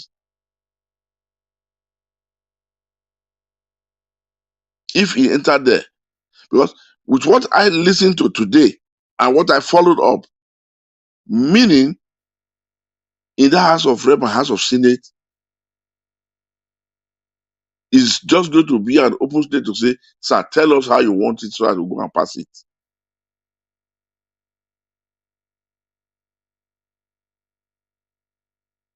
I wasn't myself when I listened to that man. So tomorrow you will not say, we don't know where these things are coming from. This man said Tinubu have started since 35 years ago, making sure in every corner he makes sure he's there to push people. It was a clear confession. So why are we being surprised? Now, let me tell you, somebody was saying they don't know, or if the House of Rep or House of Senate has not moved any motion that has to favor the nation. Yeah, that's correct. That's correct. The only motion that was moved to favor the nation was this electoral reform of 2022, if you follow it carefully. But I'll tell you one thing, ladies and gentlemen, if they knew and they had an idea about what it is to work with computing, if they had an idea of what it is, Buhari would have signed it in life. It is because of that thing that Buhari signed now that is now hooking everybody now. Because what the mistake they made, what they loaded, has become a kind of a stamp that cannot be erased. So what are they up to now? So that electoral reform that happened last year, that has exposed them now, Buhari would have signed that into law. They thought it was just a child's play, because most of them, they are computer illiterate. Now they've seen it. They've seen what Buhari have signed. They have just quite unease with themselves. So that is the way, because they never saw it as a reality. The foresight was not there for them to not really say, what is the vision of computer in action? Now it has come to this. They've been exposed beyond what anybody can understand. And I want to also tell you guys some certain things. If people knew what happened today in the defense house, when Tinubu wife chased all the people, all the APC from Anambra State out of not to see Tinubu today.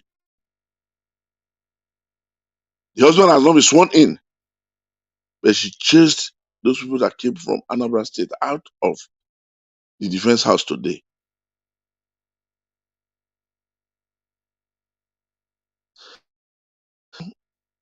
She is thinking that she can do what Yaradua wife did. She's making a mistake.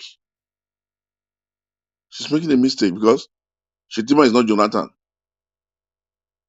Jonathan made responsibility with education, but Shetima, forget it. If they think that is going to be The same thing they are going to do after us during the time of Yaradua. It happens that if they try that, they say maybe they want to say they will sideline Shetima. I bet you it is Boko Haram that will come there to come and end the man. That's where they are making. That's where they always make mistakes that will always affect them, that they will pay dearly and they will bite their fingers. So if they just think now that yes, we have to do it this way, it will not become an issue of the cabas. They should forget about it. Buhari did it. And what pains me so much is if we don't take cognizance of what has been coming up since 1999, it's only Obasanjo and Jonathan that has been a healthy man that has ruled Nigeria. They might be having some health issues that might not be known, but not so pronounced. But look at these people. The rest of them, Yaradua, we're not wishing him bad. Buhari went with the Nigeria government flight to London, parking there for 6 months. Millions of dollars was paid there for parking. Millions and millions. He was always vacating there, going to London. In most cases, when he goes, somebody doesn't even know. At the end, please look at what happened. Thank you. Now, the third one is coming again with E8. And at the end of the day, they want to come and plan this one again on Nigerians. For what reason? Nobody really understands. It's so painful. Now, we have been saying, what can we do to change the narratives on ground? Are you hearing me, ladies sir? and gentlemen, the only thing Nigeria can do to change narrative on ground is on the justice department, the judicial department of Nigeria. If the justice department takes it up, do the needful, check balance this house of executive branch, we'll start to see sanity in Nigeria's system. We will start to see sanity in Nigeria's system. Because these are the only people who say, you are not above the law, you must face it, and we must do this thing. I'm sorry, Mr. President, or my former president, you have to go to 6 months. Okay, Mr. Edwin, thank you very much, sir. Thank you. Thank you for your submission. Thank you. All right, let me move on to the next person. Ginger Breadman, please talk to us, sir. Thank you for joining us. Naija Watch, I greet you. I greet everybody. You see, Naija Watch, I thank you very much for this, memory lane you took us back so that Nigerians will understand what is about to repeat itself. You see, it pained me a lot, just as I submitted when Peter, what's his name, Tunanja was speaking, that after what, may his blessed soul rest in peace, Yaradua, after what he went through in terms of his health, still, the government did not deem it fit to set up, hospitals that are equivalent to the ones which they travel abroad to go and receive treatment. We have very, very smart, educated doctors. I mean, it's in the public space. Everyone knows how good our people do in every field they find themselves, including in the health sector. So you can see how devilish, satanic, and wicked our leaders are.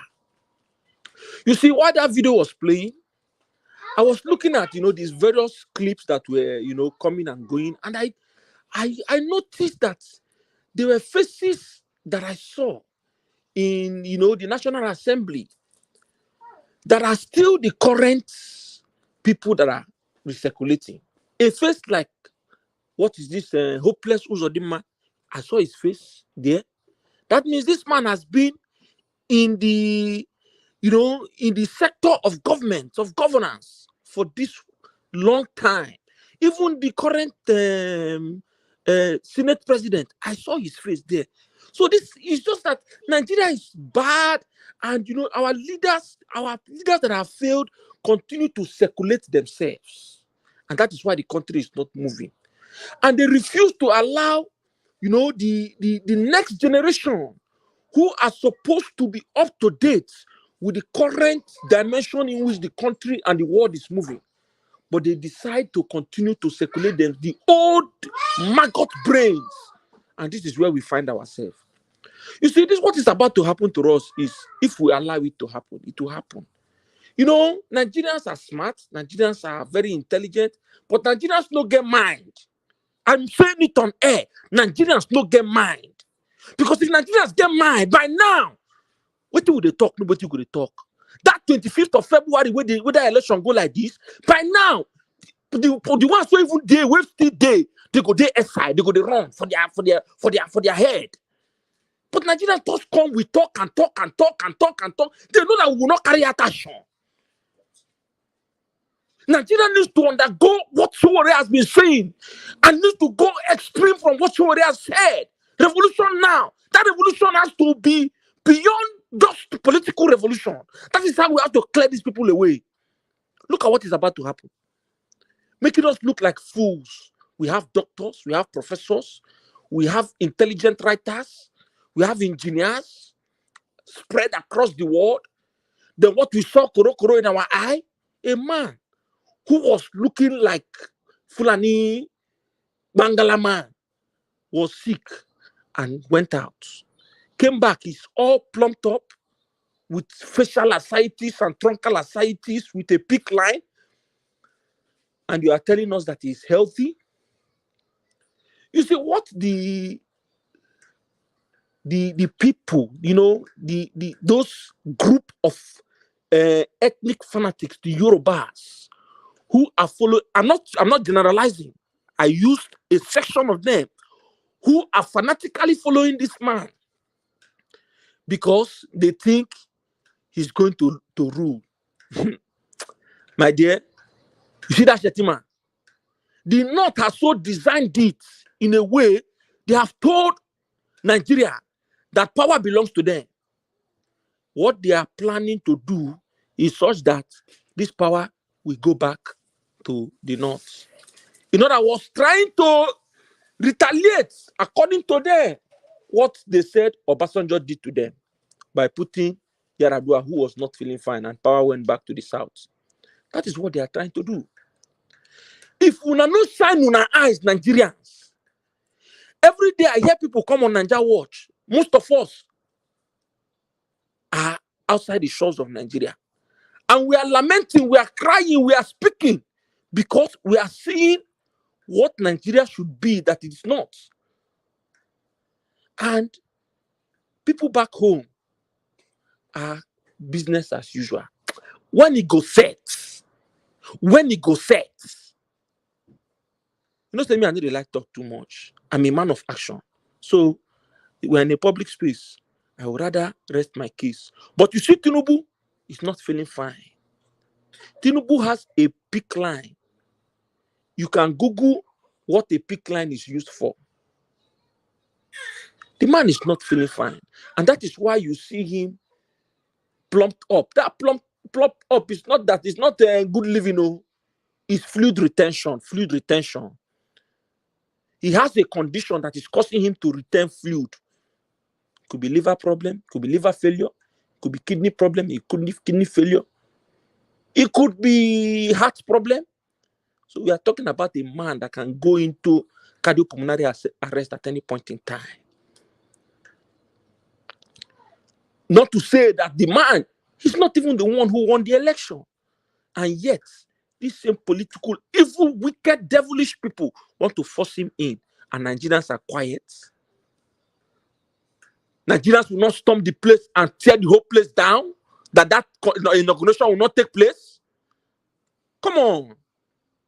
Except we won't continue to suffer. There is no place like home.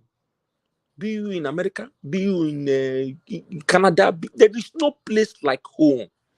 There is no place like home. So, if you talk, you go die. If you not talk, you go die. If you fight, you go die. If you not fight, Fulani go come still kill you, you go die. It better make you defend your country and die. I don't talk finish. Thank you, Gingerbread Man. Thank you very much. Appreciate you. Okay, now let's hear from Mama Isho. If she's available for us now. Mama Isho, we called you before, you were not there. Please talk to us, guys. Help us to press on the like button, continue to share, support us by clicking on the dollar sign. God bless you all, my people. Thank you. Go ahead, Mama. Good evening to you once again. Yeah, you didn't hear from me because I waited for you to let me speak before I sleep. But when you were talking, you were not stopping. I have to sleep. Oh, okay. That's fine. Too many things happened last night, but we thank God. There's one of us that comes to your either your show or Moya's show. They had an accident last night, so they called me. We thank God nobody died, but they sustained injury. Oh, very sad. Very sad. As at when they called, they were looking for a ride to the hospital. It's to Niger Wash. It was, please, I'm talking. Somebody's talking. No, I was just gonna say, you remember that guy that called to your show yesterday, Mr. Obona, the one you told not to travel at night. He's the guy. Oh, okay. Yeah. Oh, wow. Yeah, it was Mr. Obona himself and his brother are currently at the UBTH. They called around, there was nobody, so when they called me, it was so frightening. I cracked my head to see what we can do.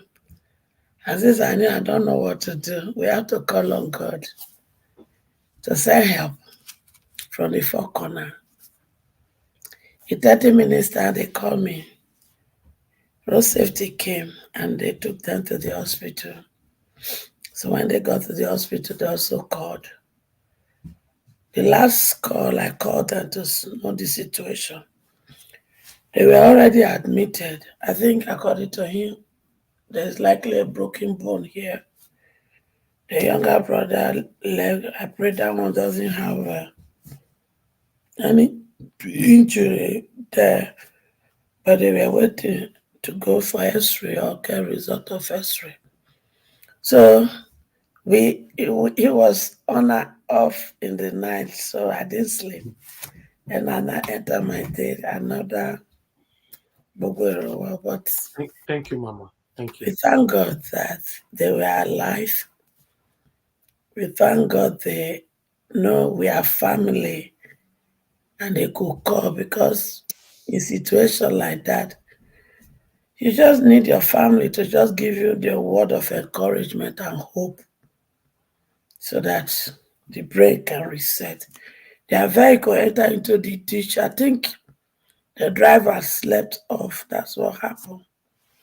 But we still need to find out exactly what took place.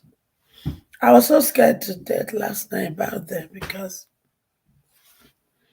I don't know, a woman was there with a child, but I was told the woman was, they find her for the woman because of the child on time so that they can find their way.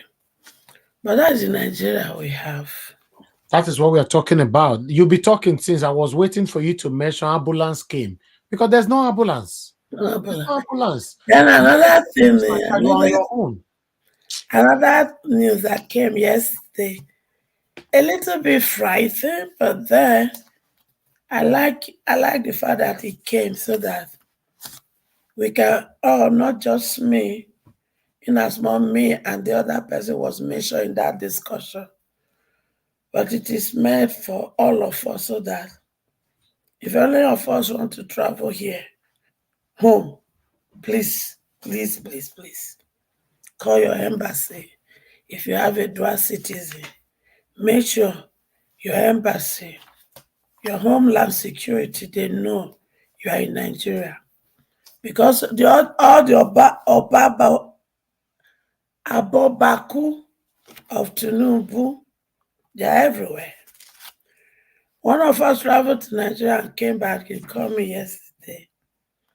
He said from Heathrow Airport, the Abobako of APC Egbekegbe. Now you and mommy, show they were showing other accountant Dr. Damages and all. You and mommy, show now they run on a mouth. Okay, let's move on with the topic now, mommy. No. This is very important, my dear. This is very important. You and mommy, show now they run on a mouth. He got to Lagos, it's the same story. On the street, it's the same story. It's dangerous, so don't say we should run. He has to protect himself with 4 SSL, but even in the midst of the SSL, he has to have private security left and right. When they're waiting for him, hoping for him to come out, he's behind, according to him, enter into the bathroom to change and put hood, go for his hair and come back and go into the bathroom to change. So this is not just let us talk. No, we have to discuss this so that any of us who wants to travel will prepare very well in terms of security. Nigeria coming home. Prepare about. Nigeria is dangerous everywhere you want to go. So there's no preparation that will protect you in Nigeria. So there's no need of talking to each other. You cannot sort it out. Because you all have family at home. Something may happen and you will. That's what I'm saying. But we can't protect it if you don't have the right person in number 1 seat. That's just the fact. We all are dribbling ourselves. So the question is this: if we don't have the number 1 seat, so we all stay here. That is the more reason May 29 must not happen. May 29 must not happen. It has not happened. It is like this. What about when it happened? The same Nigerians that you are talking about, some of them having difficulties and all that, they are silent as we are talking right now. Are they not there? Passing through the pains even more than us. See, that is how we should know what we are fighting. That is the more reason we should understand the battle at hand. I'm taking time to explain all this so that we can understand. He has not entered. It is like this. What will happen? If we even decide to say, okay, let us, is it not 4 years? 4 years will be over. He has not entered. It is like this. You see, inasmuch some of Oshowore's talk offend some of us, and we don't know the angle is coming from. This is it. Showore knows that what Apapa is doing today will happen. He knows. So when we are saying join, this is the reason he never wanted to join. Because the very party for which Obi went to go and campaign, he knows this will happen.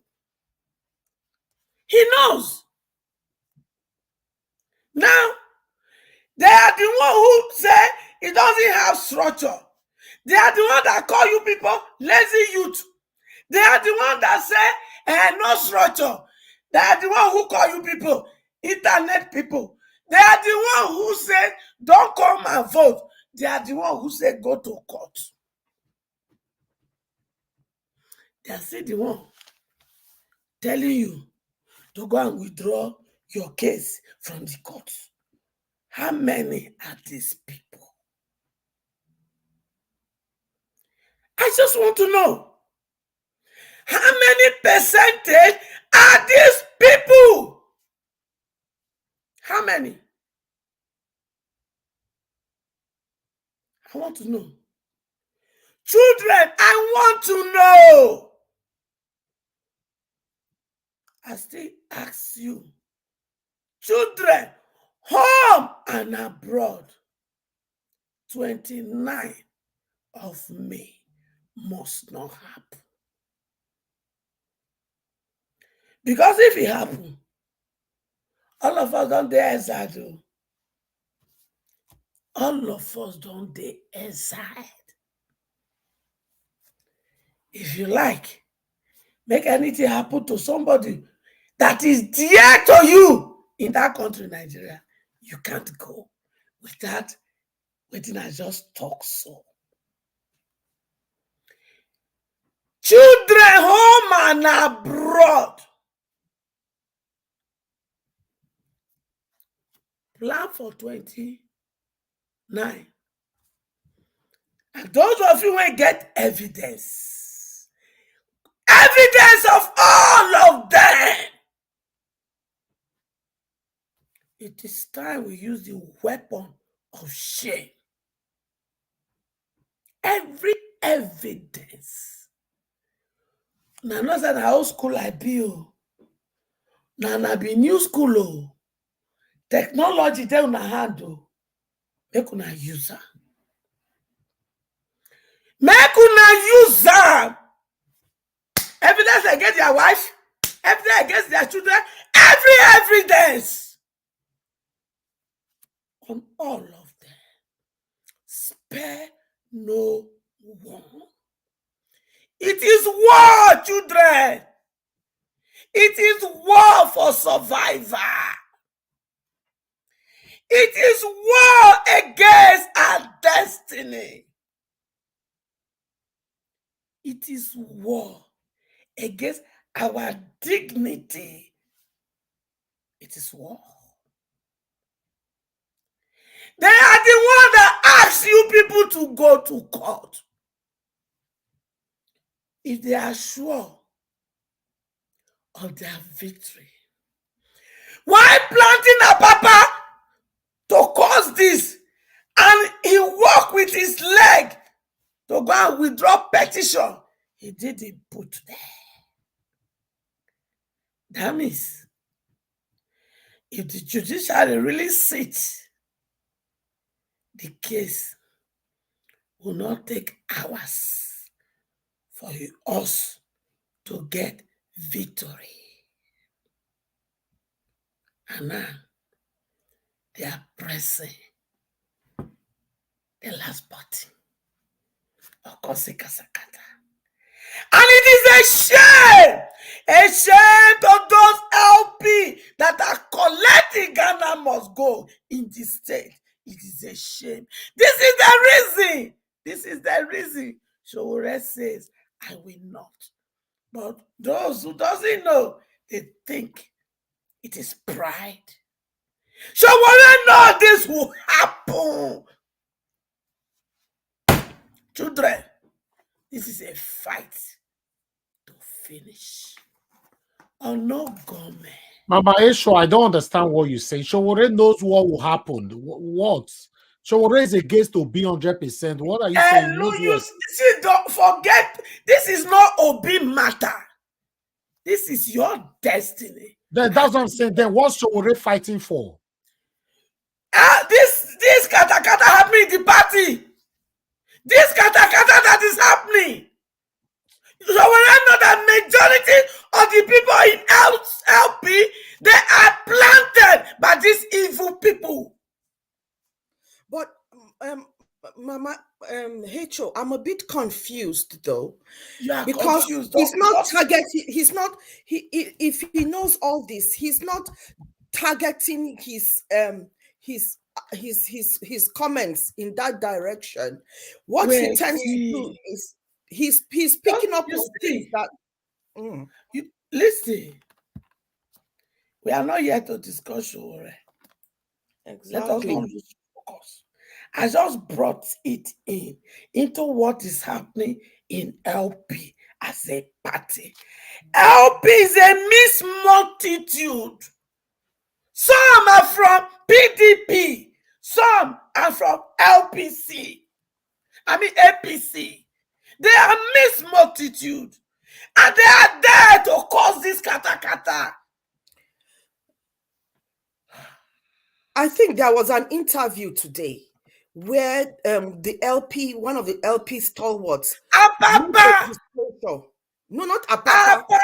He made a disclosure that the LP party in the past were being paid to sabotage the party, but with the present chairman, they could not do that, and that is why they are trying to get rid of him. Let her round up, Busy Breeze. Let her round up. Papa! Ó mà ṣe fún ẹ o. Ó ṣe fún ẹ. Ó dùn mí fún ẹ. Ó dùn mí fún ẹ. Lásìkò yìí, ó dùn mí fún ẹ ìwà pàpà. Lóòótọ́ wọ́n ní kòkòrò tó ń jẹ ẹ̀fọ́, inú ẹ̀fọ́ ló wà. Ó mà ṣe fún ẹ o. Ó ṣe fún ẹ. But ṣùgbọ́n jẹ́ kí n jẹ́ kó mọ nǹkan.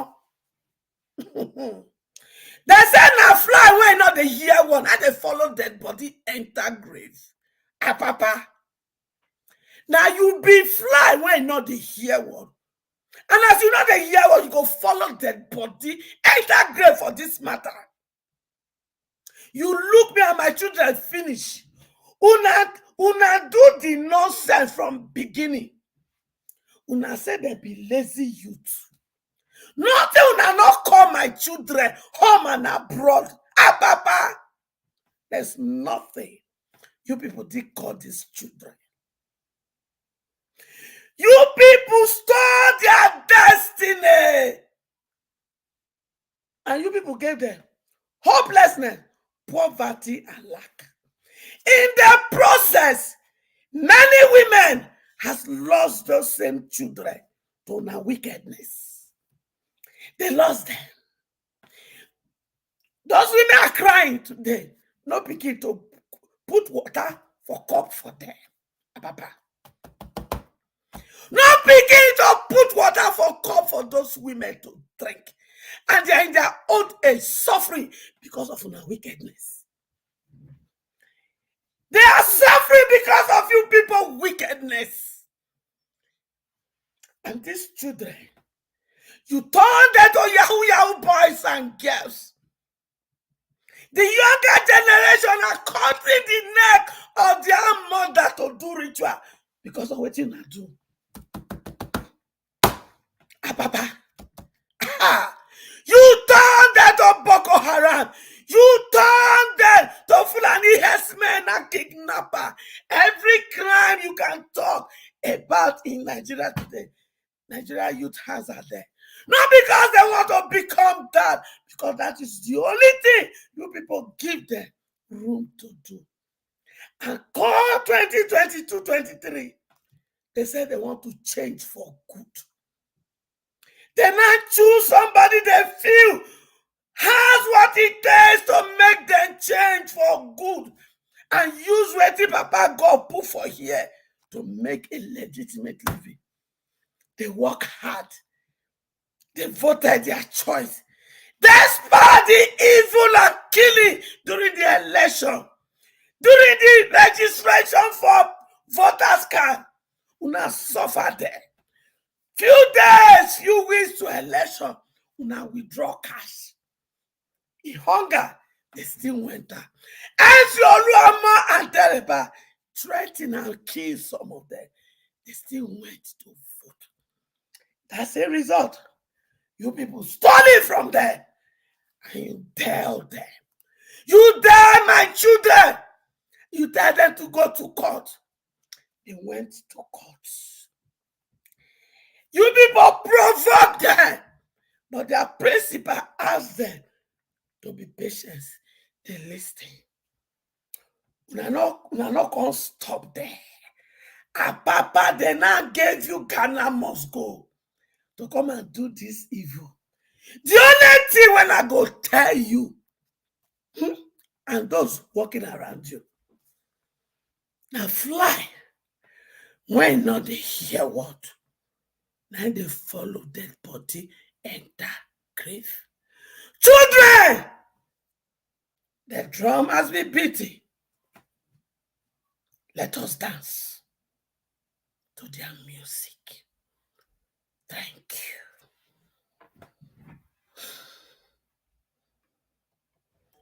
Thank you. Thank you, Mama Isho. Thanks for your submission. All right. I would like us to hear from Busy Brains. Busy Brains, thanks for joining us. I'll come back to you at One Love. You're going to be the last person. Busy Brains, good evening to you, madam. Please talk to us in 8 minutes. Good evening, Oga Elvis and the lovely panel, and well as all those that are watching and listening and commenting in the comment section. Good evening to you all, afternoon. Thank you so much. Whatever the time, yeah. Sorry, I came in a bit late, so I'm just going. I wasn't really clear on the topics, but I came in when Mr. Niger, I think, was giving his own points, his own submission. While I feel he spoke very well, and I understand where he was coming from, but I just wanted to add my own 2 cents. But you know what the topic is all about? We were talking about Tinubu's health and what happened before. We went back in history, how Yaradua died, you know, how these satanic leaders were hiding it from Nigerians. So now Tinubu's health is unknown. So these are the things we're talking about. So these are the area Tunaja was very, very upset that maybe history is about to repeat itself again. Yeah. So and it is looking very, very similar to what was obtained during Yaradua. The only difference is that Yaradua appears to be more of a decent human being than Tinubu. With Tinubu, I strongly feel, although right now I don't know if he even has capacity to make that decision that he wants to quit the game, but we know that at the beginning he was fighting for it, that it is Omilokon. Whether he's still doing Omilokon even to his dying to the grave is what I'm not so sure. Whether it is his handlers that have now carried over the matter and are pushing his own agenda, I mean their own agenda, because at the end of the day, if he is poorly and sickly, what can he sign? What will he be able to read? He will be there as a figurehead, but who would be the person that would be putting stamping the documents? Who would be the person that will be making those key decisions that would greatly matter? Or so it is really, really something of great concern. And I don't know how we as Nigerians need to push that forward as well right now, while we are also trying to fight for our mandate, because the truth of it is somebody will fill in the vacuum. And we can see already that they are not. I think I saw the other video where you showed somebody who was who was, prompting Agbado on what to say, and then the look on the deputy, it's like, where did that come from? So it appears like he is not even in the kitchen cabinet. He doesn't really know what is going on. But I don't think that would be, in as much as they would want to sideline him. My understanding of this is that the Hausas really want him to be in the event anything, it would be that he would be taking over from Agbado. But if the Agbado are sidelining him and not giving because from what if history serves me right, what's the one, Yaradua was dead for a while before anybody knew. Not even his vice president knew. So it tells you that those that are within his kitchen cabinet, they should be held responsible. And we need to know who those people are. Who are those that are his handlers? Are his handlers within? Or his handlers are also handled by by external forces? Because something that came to my attention is that some people have made requests to get Agbado's FBI files, but for some reason it's like that is not being the access to that is not being given. which makes me wonder why. If we don't get access, the people doing it are obviously representing the obedience. If we don't get access to those documents, that should be a huge pointer to Nigerians to know that Nigeria is not in the hands of Nigerians. You understand? It is the global elites are part of the situation we found ourselves. And if we go back to history is kind of like repeating itself. The same people or the same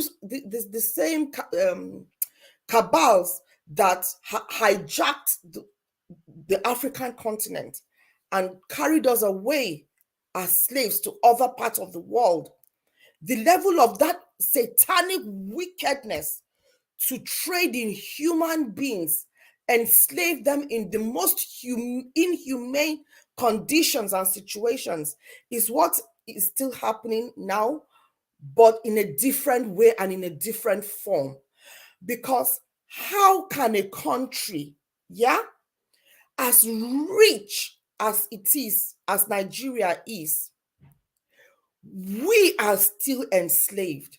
That a whole nation do not have an equipped hospital, that a whole nation do not have the state, that cannot boast of the state-of-the-art hospital that has the state-of-the-art equipment to treat versatile illnesses, even though we have the best physicians in the world who are experts in other countries and who also give their time by coming back to the motherland to try to carry out some much needed operations.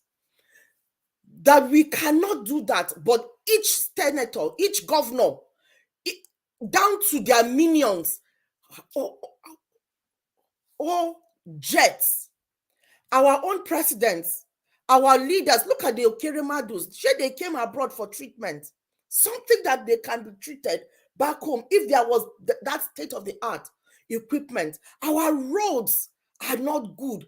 People are dying. Look at what Mama Hecho said today about a Niger Watch family. And it was online when he called, and you were even cautioning him, traveling at this time, may God grant him quick recovery. Because of bad roads, the state of insecurity, they are killing us every day. That is another form of slavery, another form of man's inhumanity to man. And who is allowing that? The greed of our political elites, the immense greed that is in their belly. There is something circulating about a current serving APC. Is it? No, not. I don't think he's serving an APC governor. Or is it current now? I'm not so sure.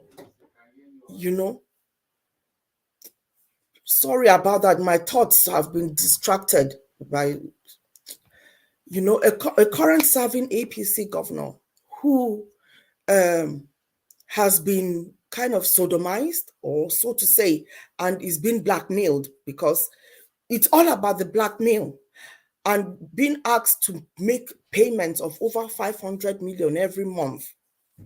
You understand? So this is what is happening. This is where our own future is going down the toilet because of certain greed from certain people. Oh God, my thoughts I've just been so distracted this morning, and I've got so much to say, but I'm not putting my thoughts across properly. The lack of fairness, lack of justice in the system is very, very appalling. Just look at, for example, now, the Adamawa reg. He cannot be found after committing a coup-like election. But a Chudi, or is it a Chike Chudi, who wrote something on Twitter was tracked down and locked up, but we cannot find the wreck. Are they not complicit? Is INEC and the federal government not complicit? Anyway, thank you, madam. Thank I you. rest my case. Because of Thank time, you. I appreciate you. Yes, One Love, please talk to us because I have a second segment which I need to take. Good evening to you, sir. Talk to us. Thank you, Mr. Najawash. Can you hear me? Yes, I can hear you. Go ahead. Oh, thank you for your service and for all the time that you usually come up here for this broadcast. I Thank do you, sir. appreciate your effort for the betterment of Nigeria. First of all, I just want to say hi to everyone who is here in the panel. I really like the point that Tunaja put forth tonight.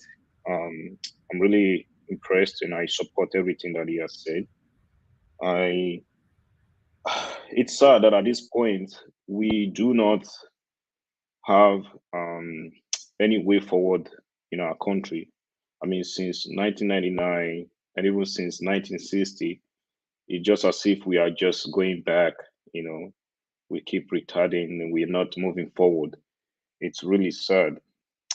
I watched a video that you played regarding Yaradua.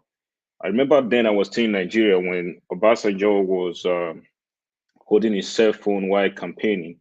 Umaru, can you hear us? Talk to us, type of thing. These guys have been playing us for years and they just pretty much take us for granted. And I think, I mean, if you look at the country, majority of the people, although I know, are not kind of literate, I would say, because now I don't even think education is literacy anymore. Because when you look at what is going on in Nigeria, most people are not even aware of, the people in government or the people who they are supposed to hold responsible regarding what is going on. And these people are just happy. And it's as if they use that illiteracy as a weapon, to keep people down so they can't even have any sort of uprising against them. Now, we look at Tinubu when he came down from that private jet, the people around him are basically just, they appears to be bought. Like, they are just supporters that are bought with money, And even when you look at the whole election, no genuine person actually supported this guy. They are just there because they want to get one thing or the other. People like MC Oluomo, they are basically just with him because they are always getting something from him. Shetima know what is going on. All of these guys know what is going on. That Tinubu is not well, but they don't want to say anything about it because they all have their own agenda. They forced Yaradua upon us. I mean, I still say whatever is going on right now started from the PDP era. Obasanjo forced him on us, and now these guys picked up from there, and we keep repeating the same thing over and over and over again. And now here is Tinubu, who is not even feeling fine. He's not healthy. He's not in the right state of mind or even the right state of health, and he wants to become the president of Nigeria. Come on, just think about how much he spent to have that private jet in the airport or wherever he was, France or UK, I don't know. But all of those days he spent there, he had to pay money to park that jet in the airport. And that money is coming from Nigeria, coming from people, taxpayers' money in Lagos, who he has run down over the years, and they have nothing to write home about because he's been getting all his money from them. Just think about what happens when you calculate that amount of money and put it into getting a good hospital in every state of Nigeria. Just like what Tuna just said, it will go a long way. All of this brain drain and all of these doctors leaving every single day to go to the UK, to go to Canada, to come to the United States. It's not going to happen because people are well taken care of. I have a lot of physicians who are here who have run away from Nigeria. I mean, it's not easy when they come here, but they have to go through a lot of rigorous process. You see someone who has probably been practicing for years, they come down here and now they have to start from square one because the country is not good. The country is making them to run away. Look at all these push factors pushing people away from their country. So I think it's about high time we look at what is going on and not let history repeat itself. Because when you look at Tinubu, even without getting close to him, accessing him as a physician, you know that this guy is not okay. He's not well, you know. And it's pretty obvious now that he went there for treatment. This is just what we are going to keep saying, even if he gets there, God forbid. You know, it's going to be like every 2-3 months, president is gone. Every 2-3 months, president is gone because he wants to go and seek for treatment. So I just think it's more like history repeating itself again here when I watched that video. That was really sad. And I just hope this is not going to happen, you know, in the long run. Thank you. I think at the end of the day, we all have to come together as Nigerians and decide what kind of country we need. There was a guy here that talked about Nigerians are not serious or something like that. He said by now we shouldn't let this thing happen. Yes, definitely. Whatever we can do. I know you're using your platform here. I really appreciate what you've been doing. Whatever anyone can do, whatever we can do. I just want to say, no matter what is going on right now, please, let's be united. I think one of the major reasons why they've captured us for years is because sometimes we are not united. You know, let's just be united. Let's throw away our differences, come together and talk as one Nigerians for now so we can get our country back. My brother, let me quickly interject right there quickly because you have referenced something that We I said. don't have Naija that Watch, 1 time. minute. Please, let him make 30 seconds, please. 30 seconds. Yes. Let me tell you, Nigeria is already united. It is the unity of Nigeria that gave Labour Party that mandate. You understand? So let us not. The thing is that we have been united in the political understanding that we need to elect a new government. We need now to be united and take back the country forcefully. Okay. Thank you. Thank you. Please round up in a minute. One Love. Okay. Yes, definitely. I understand where you're coming from. I just want to make sure that we keep on that unity, so we don't divide ourselves by tribe or religion or whatsoever. Because I think that's one of the major instruments that this political elite that they are using on us. But when they try to steal money, these guys don't look at that. They're all united, Yoruba, Hausa, Igbo, or whatever they are from, Edo. They unite together to steal that money, and they keep on oppressing us over the years. So let's keep doing that. In terms of the president leaving the country for healthcare, I just feel like the president don't need to leave the country. Just like what Abati was saying, that is a total mess that came out of his mouth. The president has to stay in the country. If he dies, like what Tuna just said, let him die in the country. Let it be that our healthcare was not good enough. That's the reason why the president died. And then from there, we can fix it. But they should stop running abroad to seek medical care. It's a total BS. Thank you, Mr. Niger Watch. Thank you. Thank you, sir. Thank you. Thank you very much, everybody. I appreciate you all for that first segment. It was a hot one. So I decided to allow everybody to vent because, bringing the history here, I already knew that, yes, it's going to put some people in a comfortable situation, or rather in an anger situation. So, but meanwhile, let us move on now to something else. As you all know, what is currently going on in Sudan, lots of Nigerians are there stranded and all that. So solutions are already coming out. But the first person who came out to render this solution is the person I would like us to talk about. It's Airpeace owner.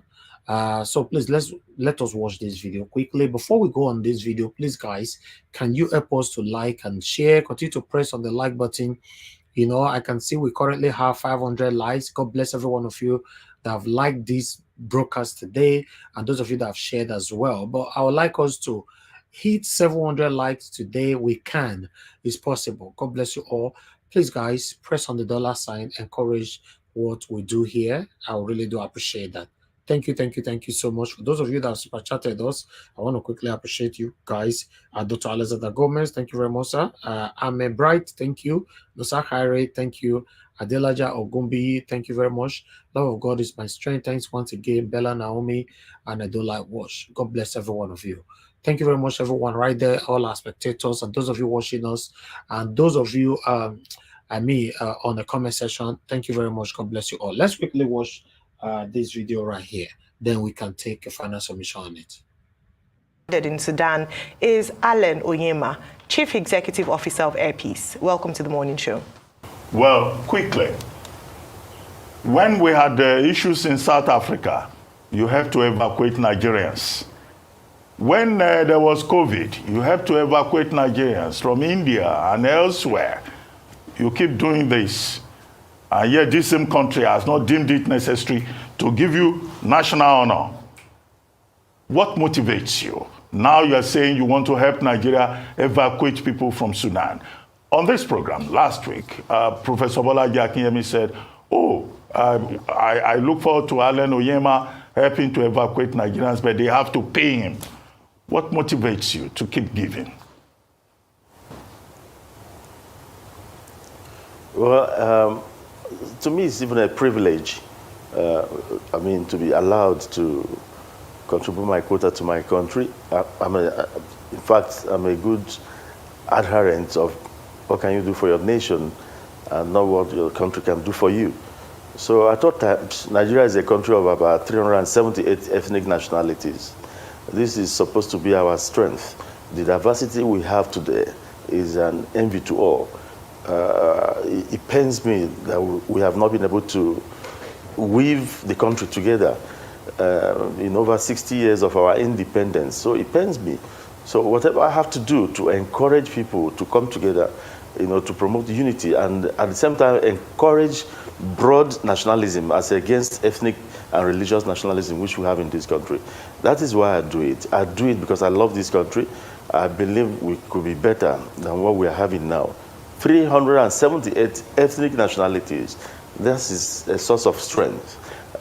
Meanwhile, we are not harnessing that. Instead, this blessing God has given us has become an albatross of a kind, and it pains me. So at all times, I like using my God's given blessings to see how I could help my country. It's not about evacuation alone. I laid down my life in the Niger Delta for this country. To me, to date, that is my greatest service to this nation, because Boko Haram would have been a child's play.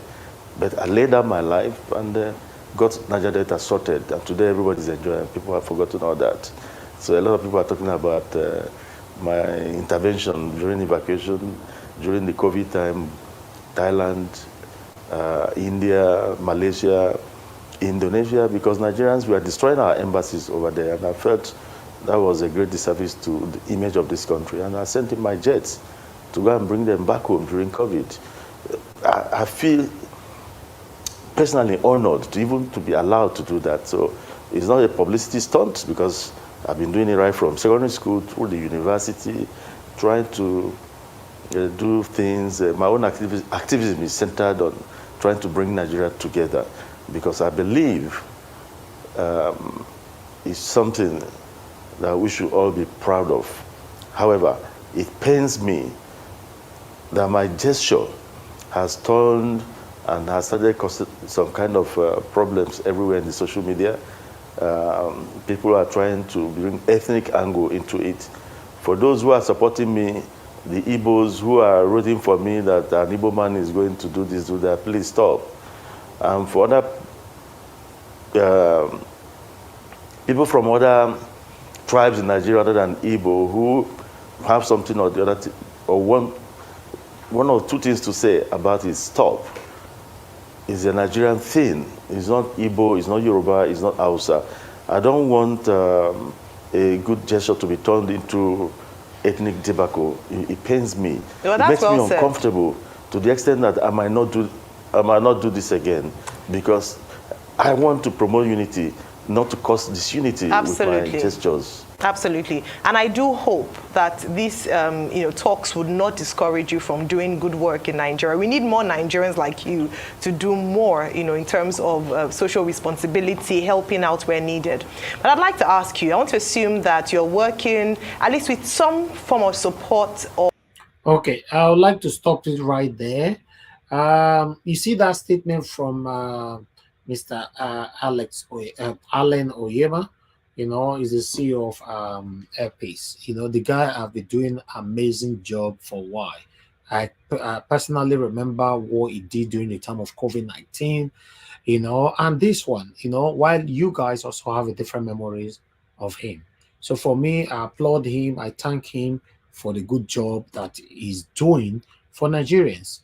But the same thing that one or two persons already doing on the comment section right here is what he was trying to talk about right there as well. Because if you go on the social media right now, especially on the Twitter and Instagram, people are already, changing this whole thing, turning into tribal sentiment, which is unacceptable. To be honest, if you ask me, yes, of course, credit to go to the Igbo people, but in the other way around, listen, guys, everything he has been doing, and he providing his jet to evacuate Nigerians out of these dangerous one or two countries, is not selective. He's not saying that this jet, I beg, now only Igbo people go enter inside. So for me, let's see it as a Nigerian who is right there helping Nigerians. Thank you very much, my people. I'd like everyone to talk on this for 5 minutes. If you want to watch the full video, it's right there on Rise. You're going to be amazed and very, very impressed on the statement from this man. Thank you. For me, I'm very, very, very, very proud of him. I'm proud of him. He's doing amazing work. Since I get to know about air peace, to be honest. Thank you. I'll start with the first person on the panel, the way it is here. I would like, okay, let me start with the last person that's just joining us. I think that would be better. Give us a mandate. Thanks for joining us. I would like you to talk to us. Good evening to you. 5 minutes. Thank you. Thank you very much, Mr. Elvis. Can you hear me? Yes, Can very you hear clear. me? Very clear. Yeah. Can you hear me? Yes, very clear. Okay. Thank you very much Thank for giving me the opportunity to speak. Good evening to you. Good evening, to people in Nigeria, and then good morning, good afternoon, depending on your location.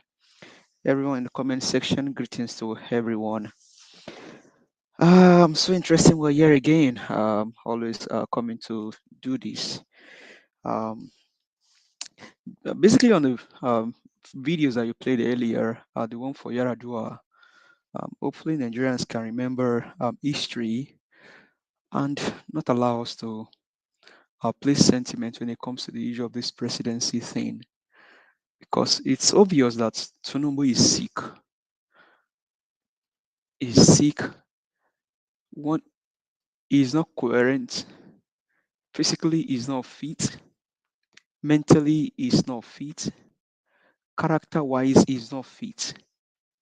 He lacks character, he lacks competence, he lacks compassion, he lacks love, he lacks capacity. So all of those things put him as a man that is not fit to rule a nation. When Donald Trump was going to, Hillary said something about Donald Trump. Hillary said when it comes to a critical moment when a president of a nation needs to make a decision, if war happens, or you need an adversary, or you need to get some things done, and it's on the president to make decision. Donald Trump can ruin down the nation. They didn't take her for her word then until the January 6th insurrection happened in Washington, D.C., and the House of the People was about to be brought down simply by one man called Donald J. Trump. The same thing is happening in Nigeria now, and Nigerians just sit down. And let me say this to Mr. Edwin. Edwin, I hear your comment earlier. You're entitled to speak the way you spoke. In fact, you didn't even speak enough. You need to speak some more. To the Yoruba bigots, the foolish Yorubas, the fools, the so-called Omalis, you need to speak more to them. And so, look at Yaradua, look how we brought the nation. Now we have this one now trying to go in as a president. Now you just played the video of an Igbo man that has an airline to pick people. I am not putting tribal into this, but let me speak to my Yoruba people. How many of you ran to MC Oluomo and tell MC Oluomo, I have a family in Sudan. Can you please help me go and pick them up? Because I will not allow them to enter into Air France to come back to Nigeria, more especially Lagos. and to the Northerners that are saying that Peter Obi should not be our president. How many of you people cried to your people in the North, can you send a jet to come pick me because I will not enter into Air France? That man with a large heart went to rescue the people, our fellow Nigerians. He did that freely. And you see how the O'Malley's, the Abubakus of Lagos, the wanderers, the blinded fools, rooting behind this man that said he's 71 and the daughter is 65. What you don't understand is what is coming. What is coming? I'm a Southwest person. I don't hate Tinubu, but I'm saying that on the basis of character, on the basis of compassion, on the basis of love and capacity, Tinubu is not the president. More so, he paid for what he has in his hand. That is not a man of, you need a man of character, you need a man of compassion, you need a man of capacity, one that has a vision for the nation, one that has a vision to rule a nation, to be the president. Tinubu is a drug lord. He cannot be a president. Tinubu is a forger of certificate. He cannot be a president. Tinubu is a perjurer. He actually committed perjury. He cannot be a president. And so Nigerians, you need to stand up and make your voice heard.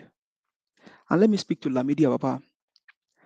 Lamidi Ababa is, you can liken him. He's an elderly man. I may not want to use some word for him, but like somebody said, the enemy of a man are they of his household.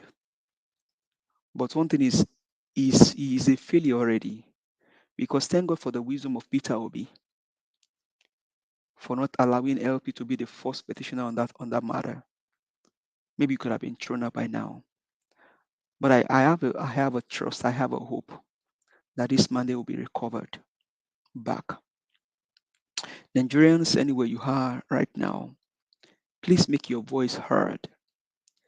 Let the judiciary hear you, because this cannot be allowed. It is unacceptable. Mahmoud Yakub should be in jail by now. Honestly, as soon as Tinubu even arrived back from where he went to, he should have been arrested. But we'll just keep pressing, we'll keep pushing. We're sure that the judiciary will do the right thing. Ariwola, do the right thing. Thank you very much, Mr. Elvis, and to everyone. Have a good night. Thank you. Give us a mandate. Thanks for coming in. It's good to have you on the panel. God bless you, my brother. Okay, let me call on the next person here, which is To Niger. To Niger, what's your take on this wonderful effort by Mr. Allen Oyema? Greetings, thank you. Man, the man has been doing this for quite a while now, repeatedly. I remember when he did it in South Africa, and I think it's a very, very laudable thing for him to be doing. And when you are mentioning people that care for their own people, this is kind of behavior you want to be seen. People don't understand it. If you show your citizens loyalty, they are more likely to show it back to you. And there are cases where one Israeli soldier will be captured and the soldier will be killed, and the Israeli state will give away the opponents that they capture, about 50 to 100 of them, just for that one body to be returned back. Because if you don't value your people, this is what you see. Our people, we treat our people as if they don't matter.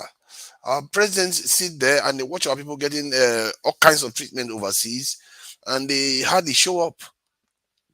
Abike Dabiri, that one just sits there and praise Nigerians that are doing great for foreigners, not worrying about whether they are going to come to Nigeria to come and help us, or try to intervene when she sees any kind of emergency occurring overseas. If anything, she will say, "Oh, the Nigerians, where were you? You should be doing this. You should be doing that." That's what you tend to hear from her. You are supposed to act. I don't understand how hard can it be to get a flight to somewhere. And if this peace guy is taking care of a business the way he's doing, why is the government not recognizing him and working more closely with him to help the people? Instead, they just leave. Because if you look at him, now he was there by himself at the interview, and these people, they don't. It's almost as if they have a culture of not cherishing people that mean well for the country, that mean bringing the country together.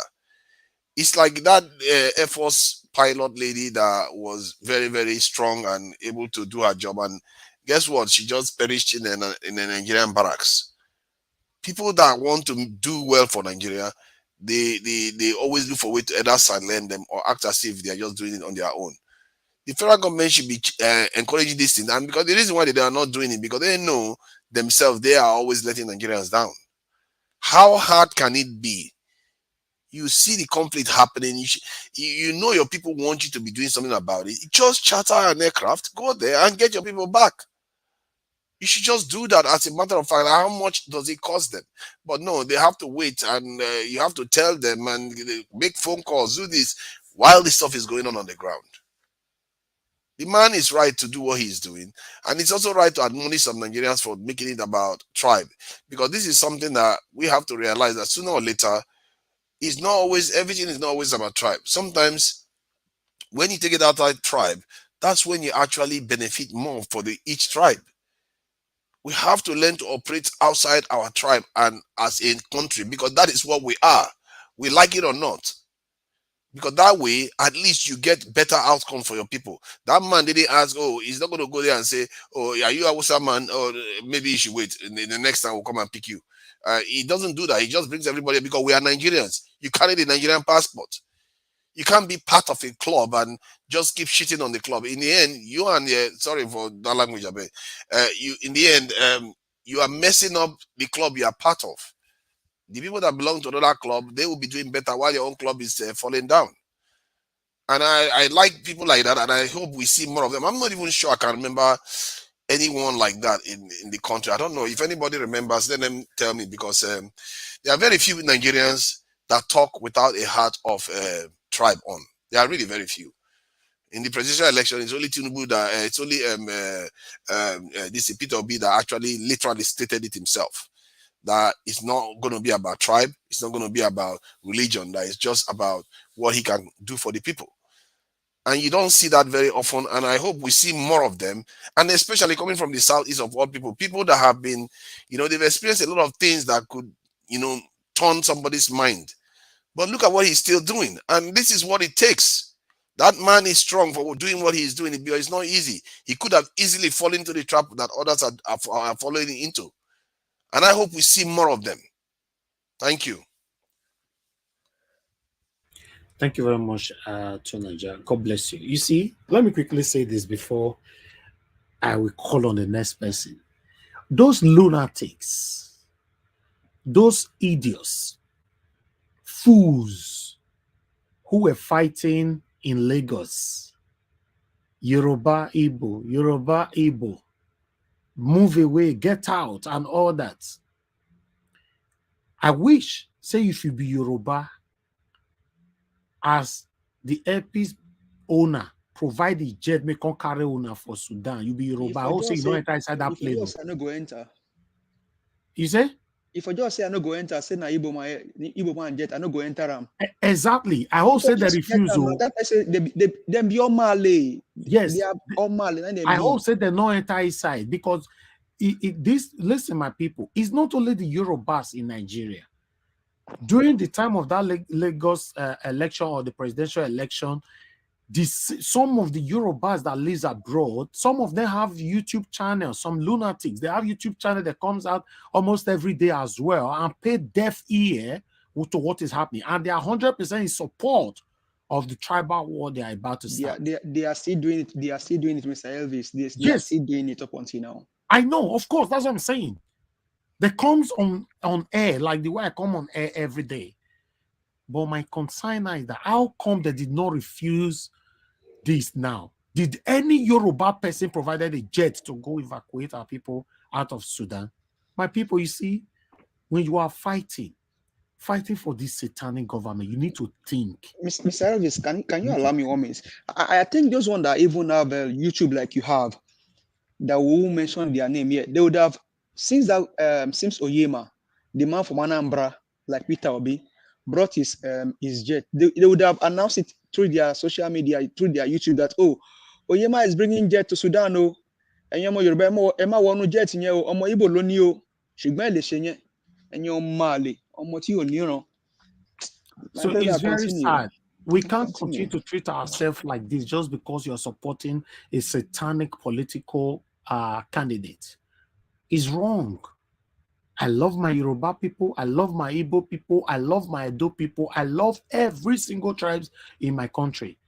I don't have any problem with anybody. Rather, I have so much problem with all the leaders that have ruled us. They don't mean well for us. They are satanic as long as I am concerned. Thank you. Let me call on the next person on the panel, which is Gingerbread Man. Gingerbread Man, Madarita, I'll come back to you. You'll be the next after Gingerbread Man. Gingerbread Man, please talk to us. Naija Watch, is this the final submission? Yes, final submission, yeah. Okay. You want me to come back to you? Well, you can come back to me here because there's a child here that is Okay, let me come back to you. Yeah. Okay, Madarita, please, it's your turn right now. 5 minutes, please.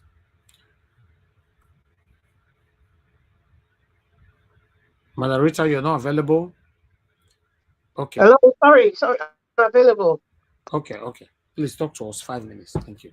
I didn't realize you called me. Okay, yeah. First thing is first. We cannot be tribal blind. The same thing, we cannot be racial blind. In terms of tribe, we've discussed this before last year. Talking about tribe is something that we cannot ignore. And in the negative side, it played a part in our political game, sadly, unfortunately, because Nigeria is a country where you have a lot of gullible people, a lot of people where poverty has been weaponized. And then when your master who is giving you bread every day says, this is the route I want you to follow, you would follow it without even thinking, even if that route you're taking is a detriment to yourself. So I will not blame Nigerians for mentioning this tribal comparison, for those Omo Ali, according to my brother, and even some Northerners who were saying, okay, Igbo is this, Igbo is that, but it's the same Igbo man that is helping. Hello, we have the richest man in Africa. Dangote is a rich man. I'm sure he's way wealthier than Allen Oyema. And we have Alhaji Idimi of Borno State is very rich. I'm just talking about private citizens now. And then we are not even going to touch about the influential past presidents like IBB, Obasanjo. There's a slew of them, who have the resources and who have the influence to bring Nigerians from Sudan. It's unfortunate that we are seeing things the way it is. And I know a lot of obedience. In fact, I think the true obedience, and I think many of us here, we already know that the fact that using this tribal card was a game, which was wrong, completely wrong and unacceptable.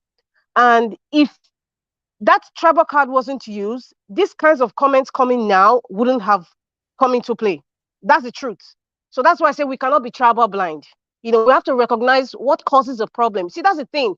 When we go through certain things, we have this culture, this penchant for not learning from our experiences. Even during the elections, people gave examples of, if you have the surgeon try to operate on you, and you find out that this surgeon is a tribe that you have antagonized, is a tribe that you have killed, will you say, okay, do not operate on me, and then you die for nothing?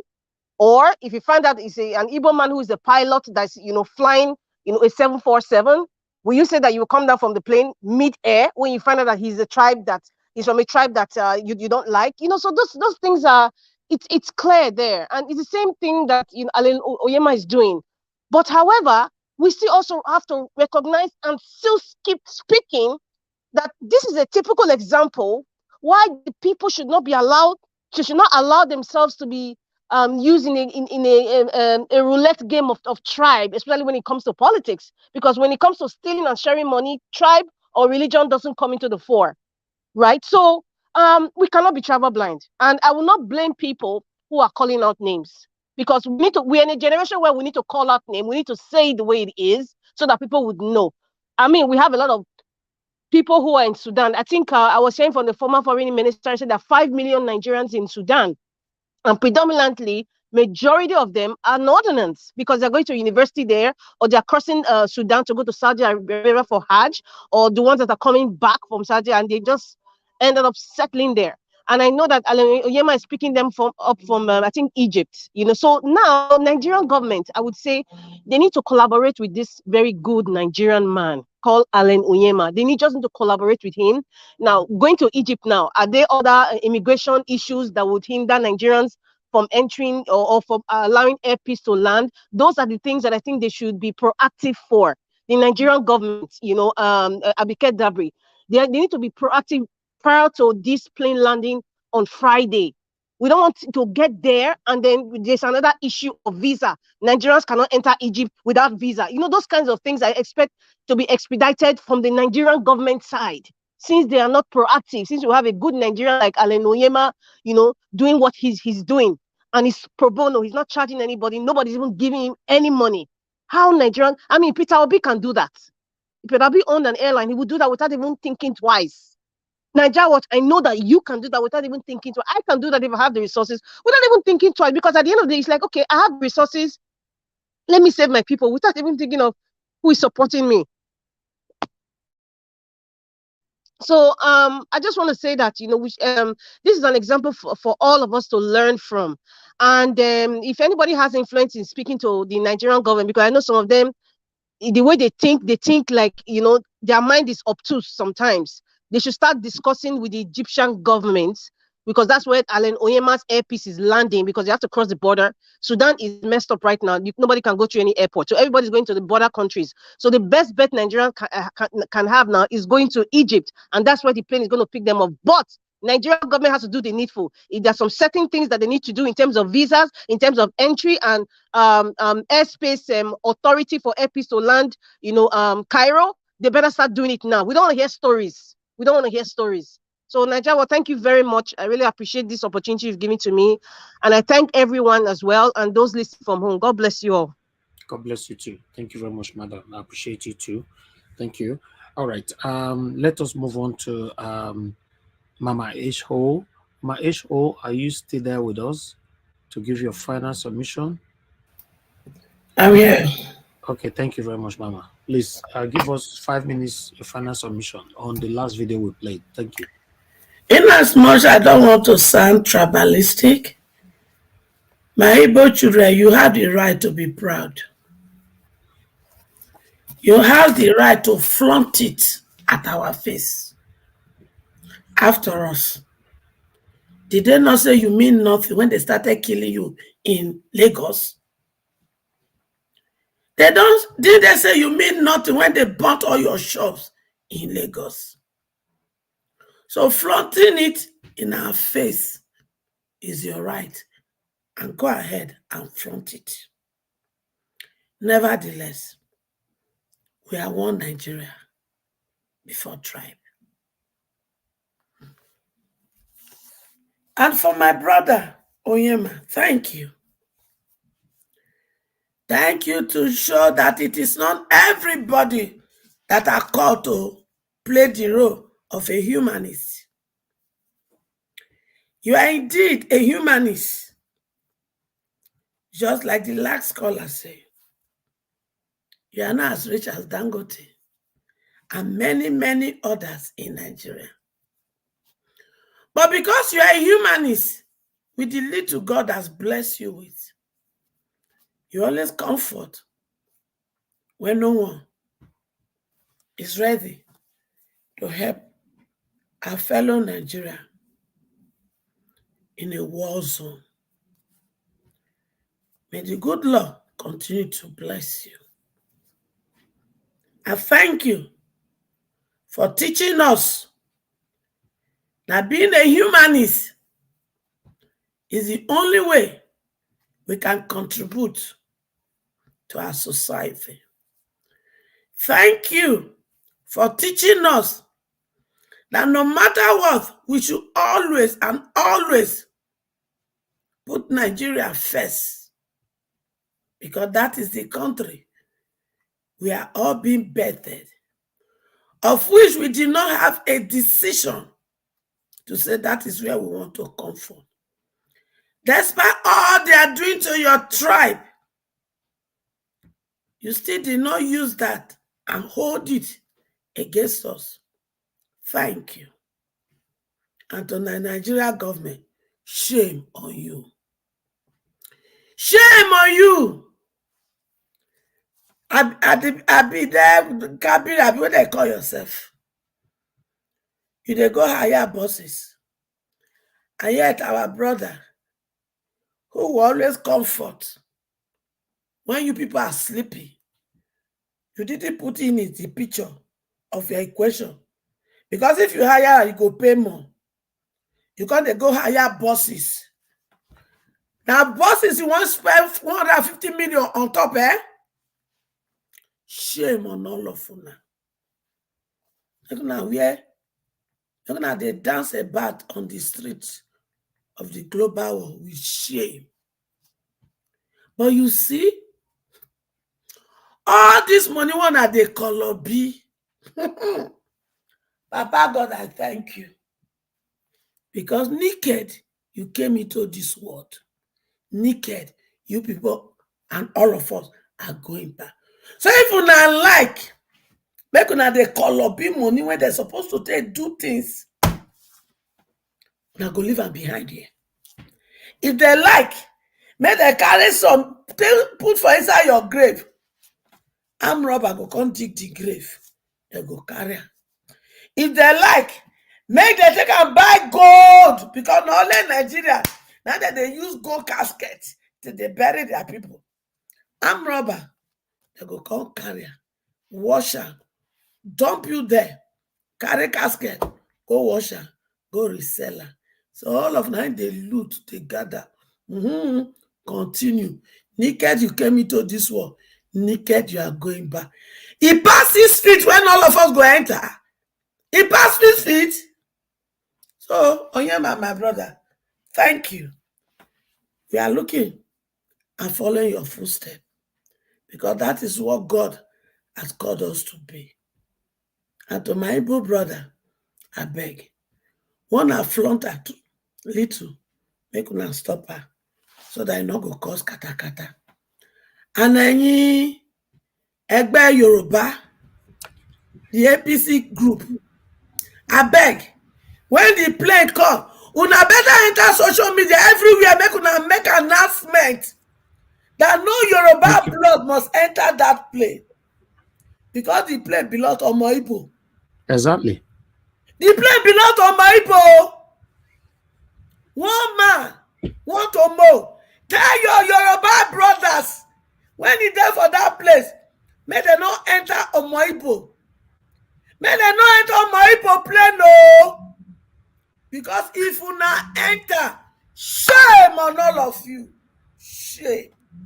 You will eat and drink the wine of shame, and you will dress with the cloth of shame. Thank you, Yema. May the good Lord continue to bless you, protect Thank you, Mama. and anywhere your children go, they will always find the door of help. Thank you. God bless you, Mama Esho. Thank you very much. I appreciate you. All right. Thank you very much, my people. Before I will call on the next person, I would like to take at least 4 calls, because a couple of people be trying to call in since. Let me take a call on 1 minute. Good evening to you, sir. Thanks for calling in. Please talk to us. Hello. Thank you, sir. Mr. Niger, good evening again, and please, this evening, I plead with you. You won't be offended. I'm going to spend a little more time, just like your panelists.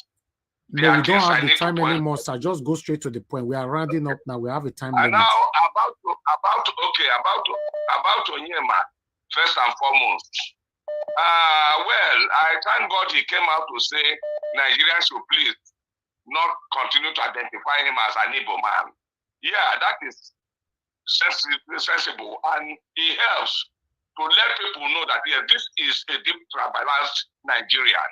And there are so many like that today standing that I can start naming. And things that I can point at.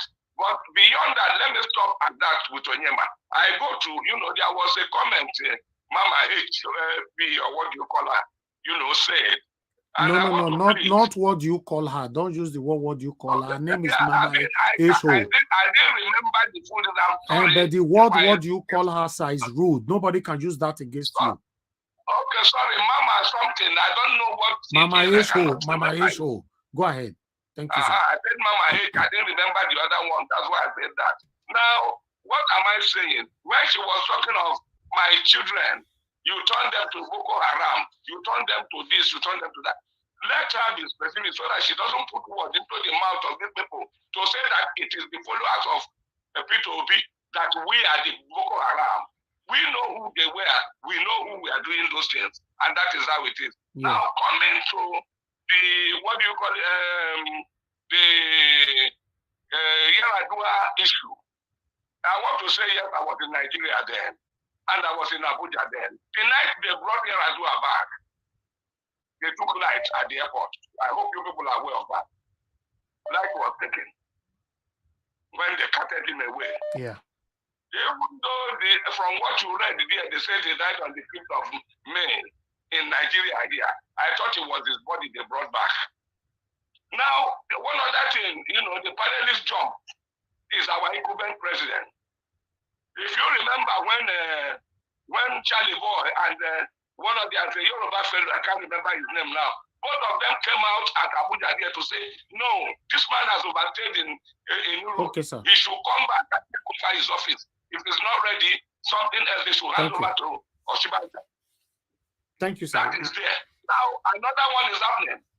So it's unfortunate, it's nauseating that what is going on in Nigeria, these people, you see, when you talk of our government, look at the Sudan issue now you're talking about. That Sudan issue, is it that they don't know? But because you didn't vote them in, it is the government by themselves to themselves. If Nigerians meant something to them, they would have been there. Okay, sir. Thank you. Thank you.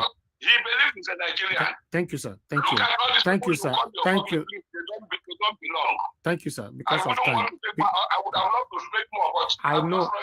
Yeah, I know. Don't worry. We need to move on now. Thank you, sir. Hello. Thank you. Thank you, madam, for calling in. Please, you have a minute. Please go ahead. Thank you. Yeah, I will be quick. Good evening, Nigeria Watch, and everybody on the panel. I want to say something. See, Nigeria government, and I'm sorry that I'm going to talk this way. You see, the Fulani, the war that happened between Nigeria and the Igbo people, I would say between the Fulani and the Igbos. I don't want to say between Nigeria because other parts from the south, nobody is fighting the Igbo people. Igbo people are very close to us from the south. And I thought before that some Yoruba people are very intelligent because I speak Yoruba very well, but I'm not Yoruba. I'm from Delta State. But the problem I see with the fascination with the Fulani against the Igbo people is that, since that war that happened between Usman Dan Fodio and Azikiwe and Ojuku, I think I will say Buhari and everybody from that, some from the Fulani, I will say, they have this hatred for them. And let me tell you, I will say something.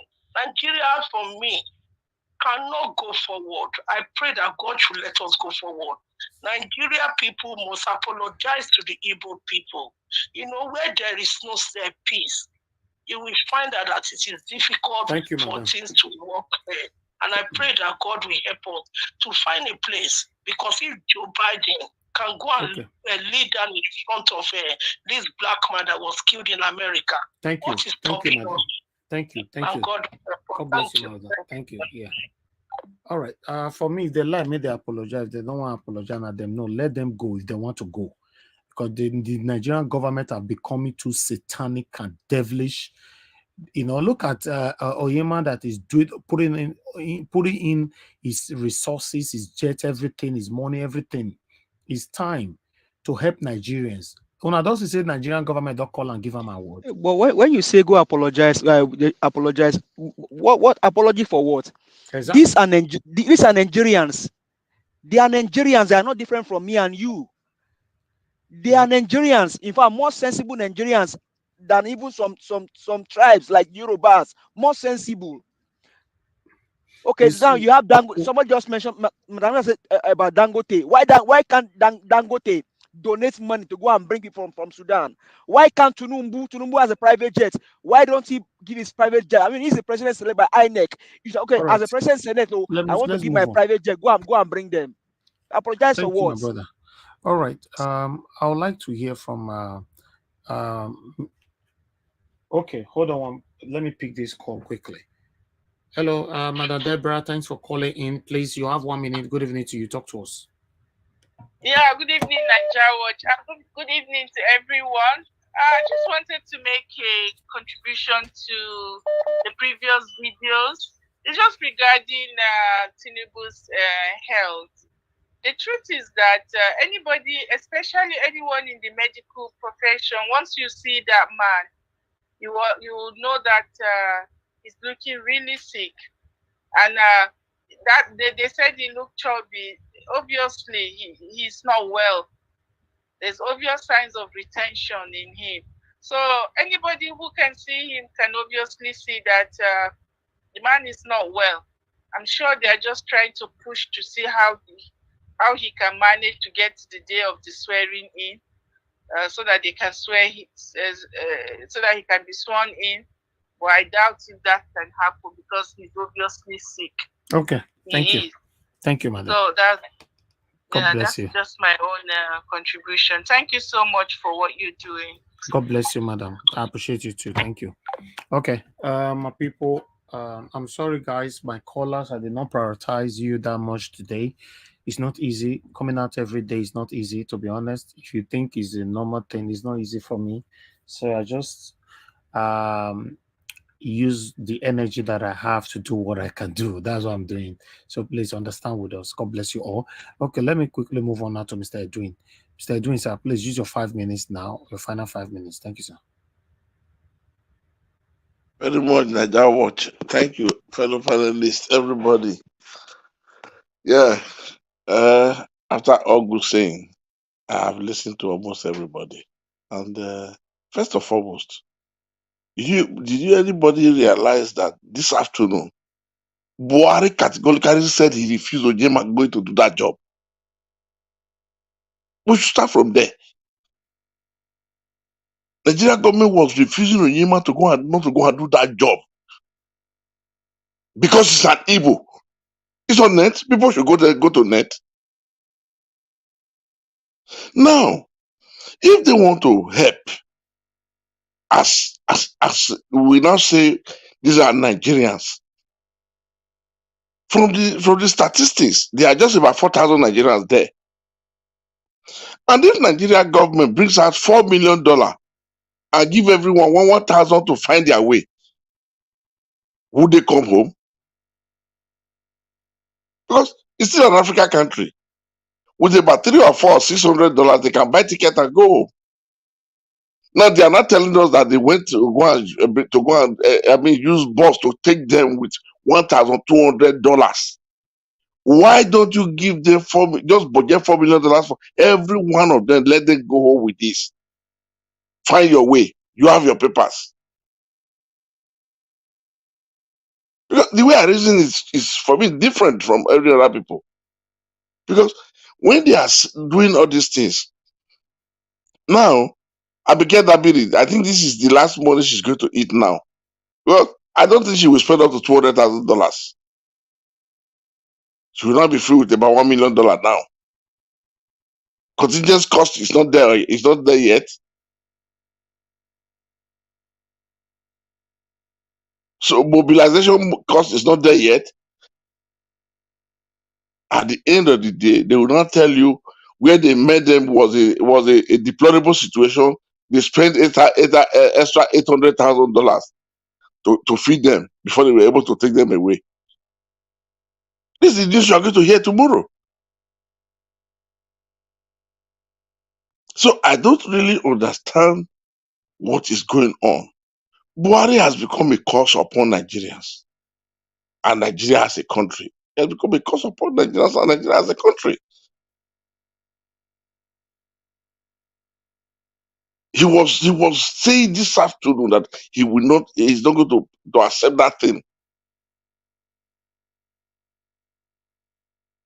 So, and I am really pissed off and I don't know what to say. Because now, he said if he doesn't leave power, if Daura is not okay for him, we now move to Niger. The best railway from Nigeria to Niger, you consider it to Niger. The best hospital, you want to go and build in Niger. Instead of you to come out and tell us that you are from Niger. At the end of the day, I don't really know what this man wants to do with this country. Even at the last minute, 3-4 days ago, he pleaded to Nigerians to forgive him. Today, the life of 4,000 Nigerians is at stake. He did not say, okay, let me do this one right. You are still trying to raise your ego. To who? Onyema is not contesting for presidency. He's not contesting for Senate president. He's not contesting for Speaker of House of Rep. Why? Why all these things? Eh? Okay, the people schooling there in Sudan, almost 60 to 65% are northerners. Until the parents today, they now raise alarm and said, no way, they will not accept.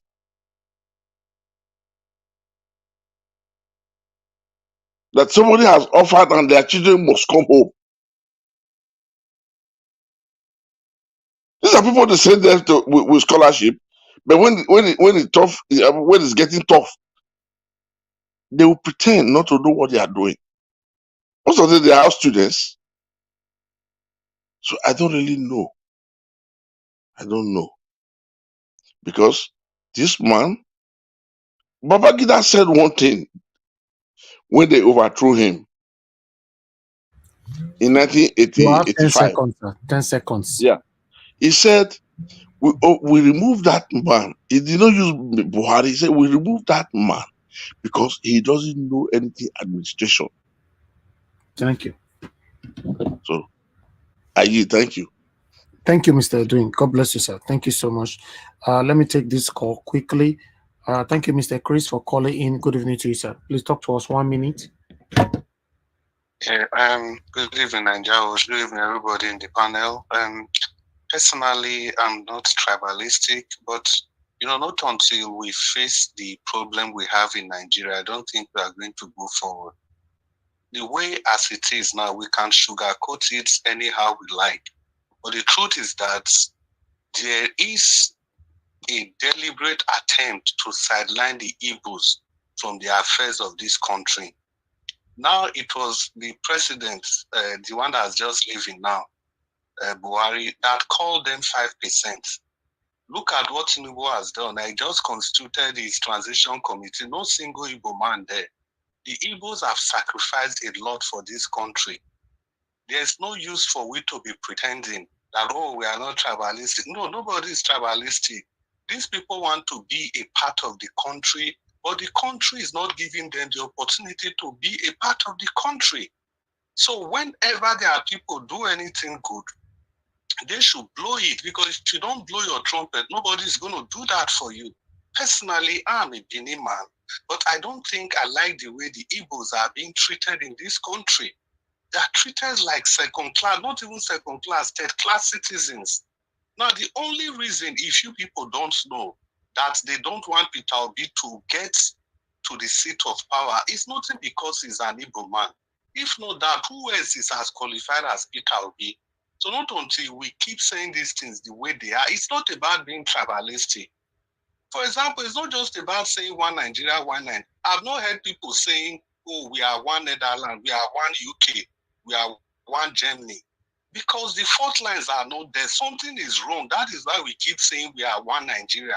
Because if something is not wrong, we couldn't just be saying we are one Nigeria. We can't be singing we are one Nigeria. It's because something is wrong.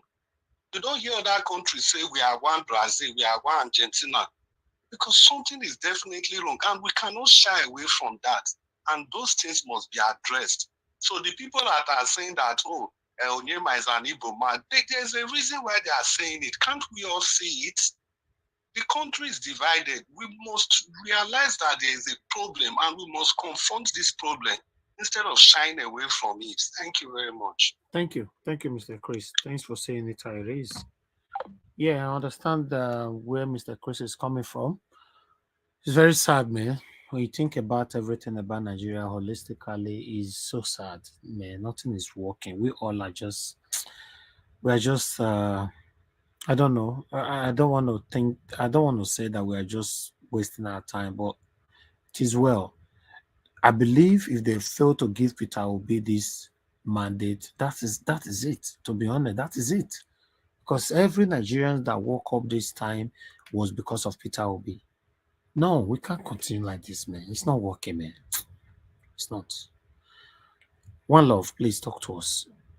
5 minutes, your final submission, sir. Thank you, Mr. Niger Wash. I don't really have a lot to say anymore, but I think it saddens my heart to see that the same people they proclaim to be evil, or the same people, the same group of people they proclaim to be the problem of Nigeria, are the ones that they will call up to the forest, to go rescue people from another country. I'm from Edo State myself, and I have never had any issue with anybody while growing up. I guess you can have your own childish experience, but it saddens me to see that what the last caller just talked about. We keep talking about unity in 2023.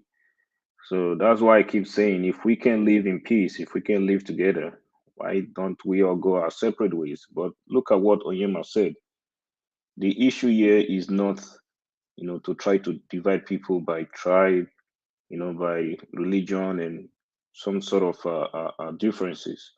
But you can see that all he actually cares about is to, bring that bond and unity in us, to try to bring that strength, because whether you like it or not, there is strength in unity. We all might be speaking one language, different languages, and doing things in a different manner. But I really wish we all could come together, put away that, you know, differences of trying to antagonize ourselves when it comes to where you're from, what kind of food you eat, what kind of clothes you wear. Instead, we can come together and use that as a strength. And that's the reason why I think the Nigeria constitution is a big mess. If we can fix that constitution, let every regions have their own government, and let every region stays independent, I think you get to see the beauty of this diversity that we have in Nigeria. But the problem now is only one guy from Aso Rock controls everything. You can't generate your own power in Enugu. You can't generate your own power in Edo or Port Harcourt without pushing it to the national grid, which is a big mess. So I really wish we can restructure our country so we can see the beauty of diversity. Because whether you like it or not, the number one reason why a lot of people or countries in the world are so envious of the United States is because of their diversity. So I wish we can have a good constitution that will strengthen that diversity. I really thank Mr. Oyema for what he did. And he's been doing this. I remember back in what happened in South Africa. He flew there, took his jet there without any compensation from the government. And now he's still doing the same thing. I really wish, everything I keep saying is I wish the Nigerian government, could come together, help this guy, help him to create jobs.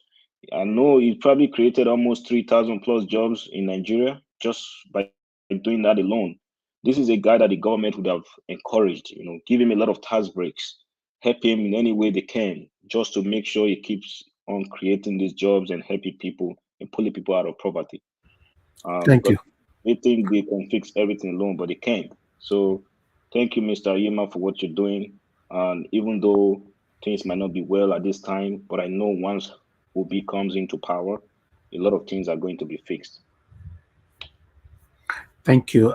One love. I appreciate you, my brother. Thanks for your time with us, and thanks for your submission. All right.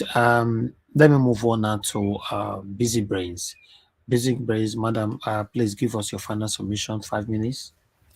Oh, guy Elvis, good evening. No, just put my time. Let me be seen so that I will not. Okay, I So that will.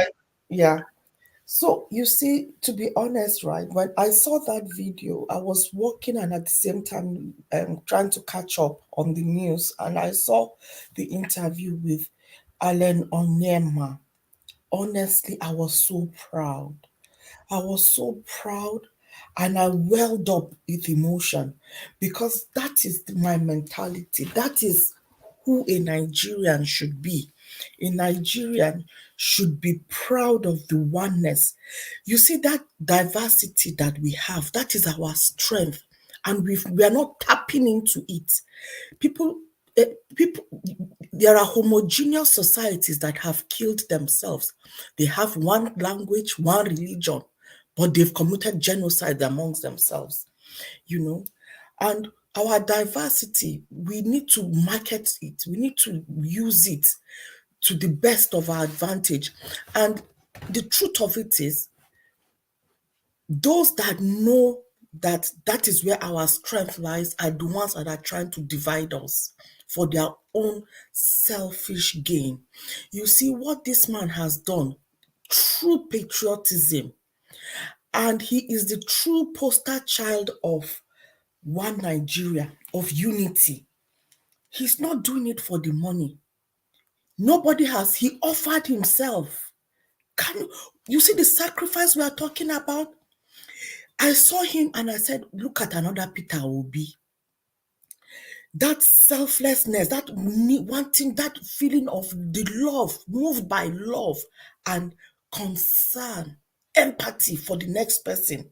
Once you have that in you, you will do to others what you want them to do to your conscience. You'll be ruled by your conscience.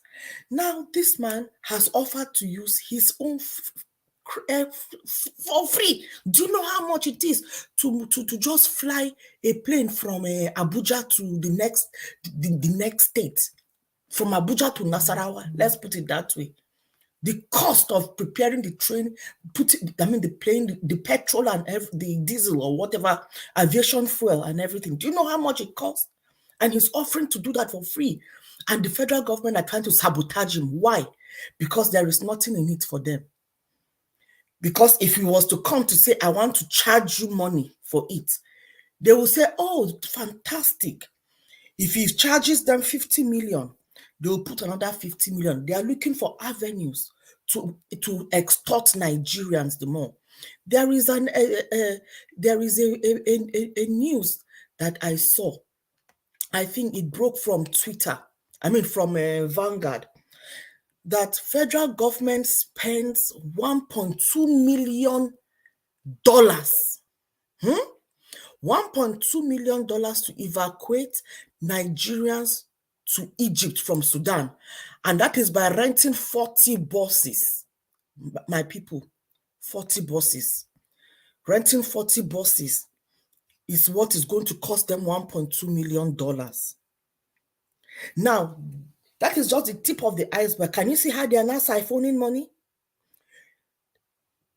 Now, if this man had said he wanted to charge, he's going to charge them. Can you see another millions of dollars going? They will not start talking. Somebody talk about welfare. Yeah, they will go and be saying that they've paid for hospital bill, did this, did that, and they will slap another millions of dollars again for Nigerians to pay.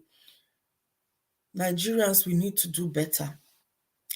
These people do not like us. They hate us. That is why we are here to get them out of business.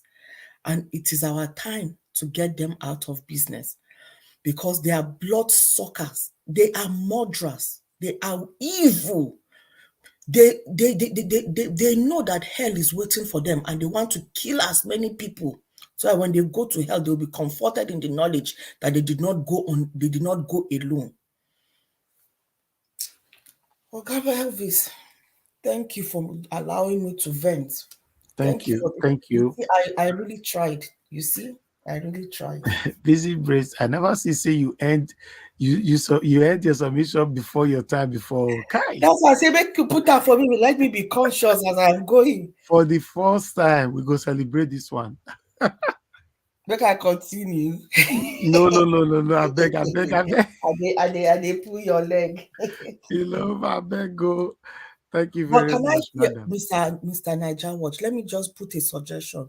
Yeah. Please, if you can get journalists that will come free. I mean, if you cannot get David Ehundayi, let's get other journalists, citizen journalists that will come and enlighten us on how they do this investigative thing, how we can do more to expose, because we need to train ourselves in the art of exposure. Okay. All right. I'm actually working on David Udain anyway. Madam, anything you invest, anything a journalist come to tell you, don't you know they're also listening on the line also?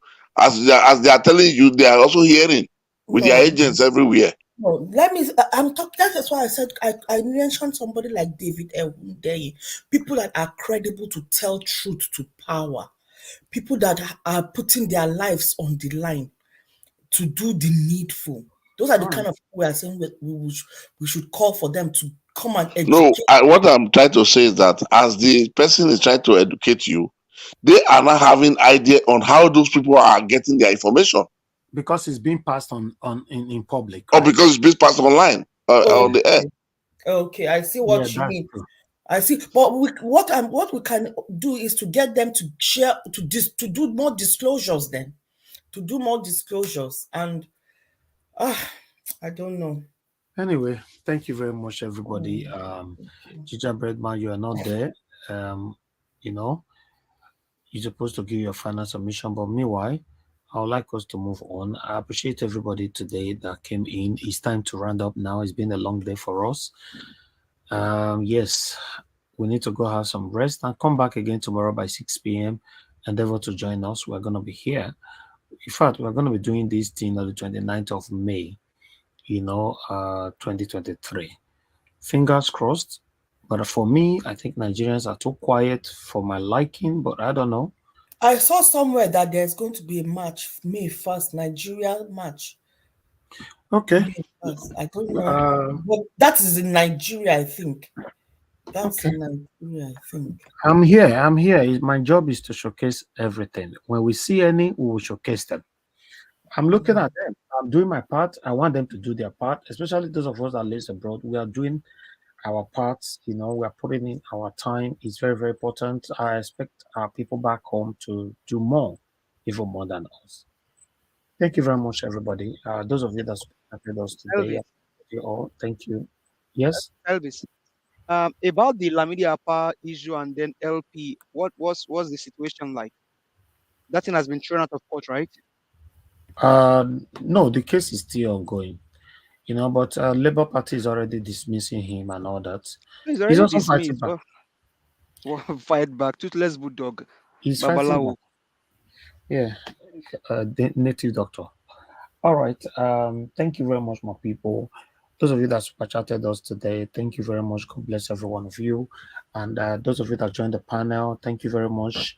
And those of you that came late that could not get enough time to contribute, please understand with us. When you come late, that's what you get, but if you start with us on time, you can get enough time as well. That's what we do. And those of you that managed to call in, because I know a lot of people were trying to call in earlier on, I couldn't pick your call because all calls were coming while my panelists were talking. I don't really like to stop them, but to pick up a call. I want you guys to understand with us, but I still managed to pick up to 8 calls, which is not too bad. Please understand with us. Tomorrow, I'll still give priorities to callers. And my people right there, all my spectators, thank you so much. Both those of you that like us or those of you that doesn't like us, that's fine. We are fighting for you. We are fighting for a better Nigeria. We are trying to give you the awareness or take you back to history to let you know what you are about to engage yourself on if you force APC to rule us again. My wonderful family right there on the comment section. Thank you very much, my people. Trust me, I don't know. Let's say this comment section, maybe will come there one day. Maybe somebody will take over here, call comment section, because that comment section, it looks like it's bubbling over there. Thank you very much, my people. I appreciate you all. Mother of all, Mommy the Aspira, thank you very much for your continuous support to us here. We appreciate you. We love you. My dear sister Patricia Enough here, can see you right there. Thank you very much. Can see my big bro Abo Azi. Thank you very much.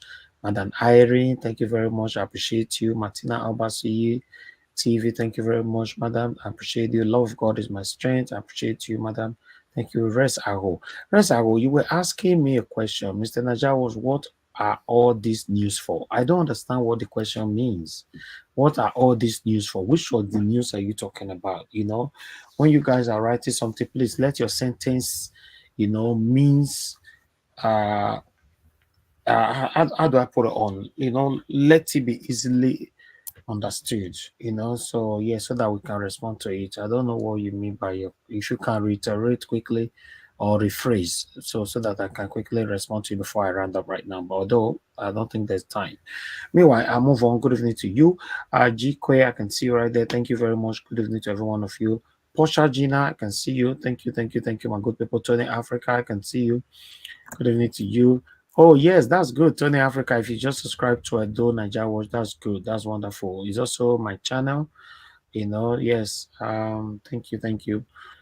So we stream from all these channels every day, not just Nigeria. Some people think that we're only streaming from Nigeria Watch only.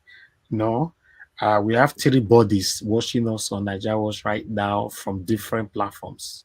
So every day, that's what we do. We stream from 3 platforms. Okay. Fina Marcos, thank you very much. Michael Nemaro, thank you very much. Donny LC, thank you, Mother Rita. Thank you very much, Mother. I appreciate you. Good night.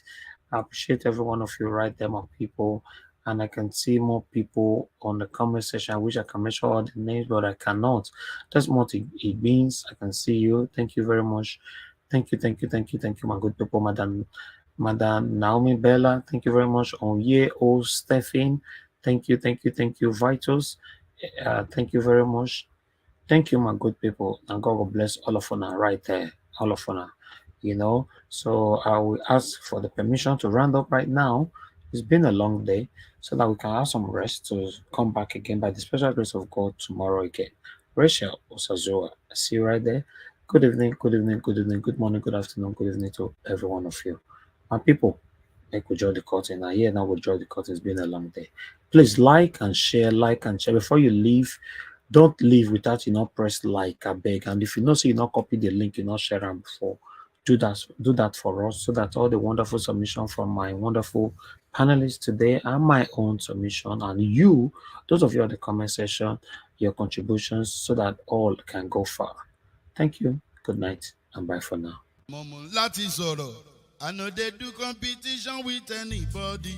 If I offend you, forgive me. Show me love, go to biza.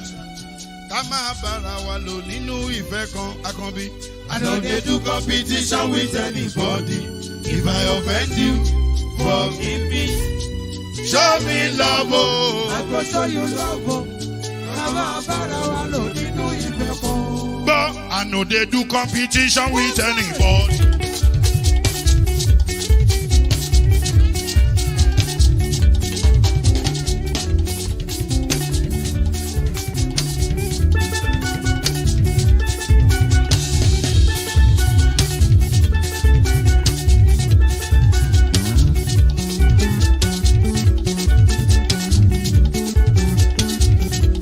If I offend you, forgive me. Show me love, I go show you love. Kama bara walo ninu ife kan. I know they do competition with anybody. If I offend you, forgive me. Show me love, I go show you love. Kama bara walo ninu ife kan.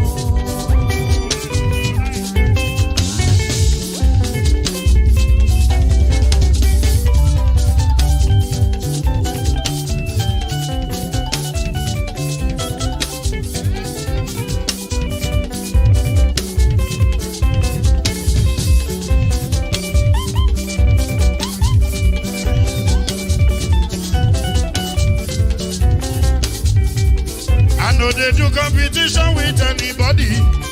If I offend you, forgive me. Oh. Tó bá ti sanwó fún Ṣẹ́gun Nàbí o. Ẹ fẹ́ jókòó. Alákọ̀bí. Ṣẹ́gun Nàbí. Alákọ̀bí. Sábà mẹ́la. Anybody. Anybody. Any bobo. Anybody. Mo ló ń fọlú. Ó gbà mí bó ṣe rí mi láti finishi. Délé mo ló ń fọlú. Ẹ jẹ́ ń sọ̀rọ̀. Délé o.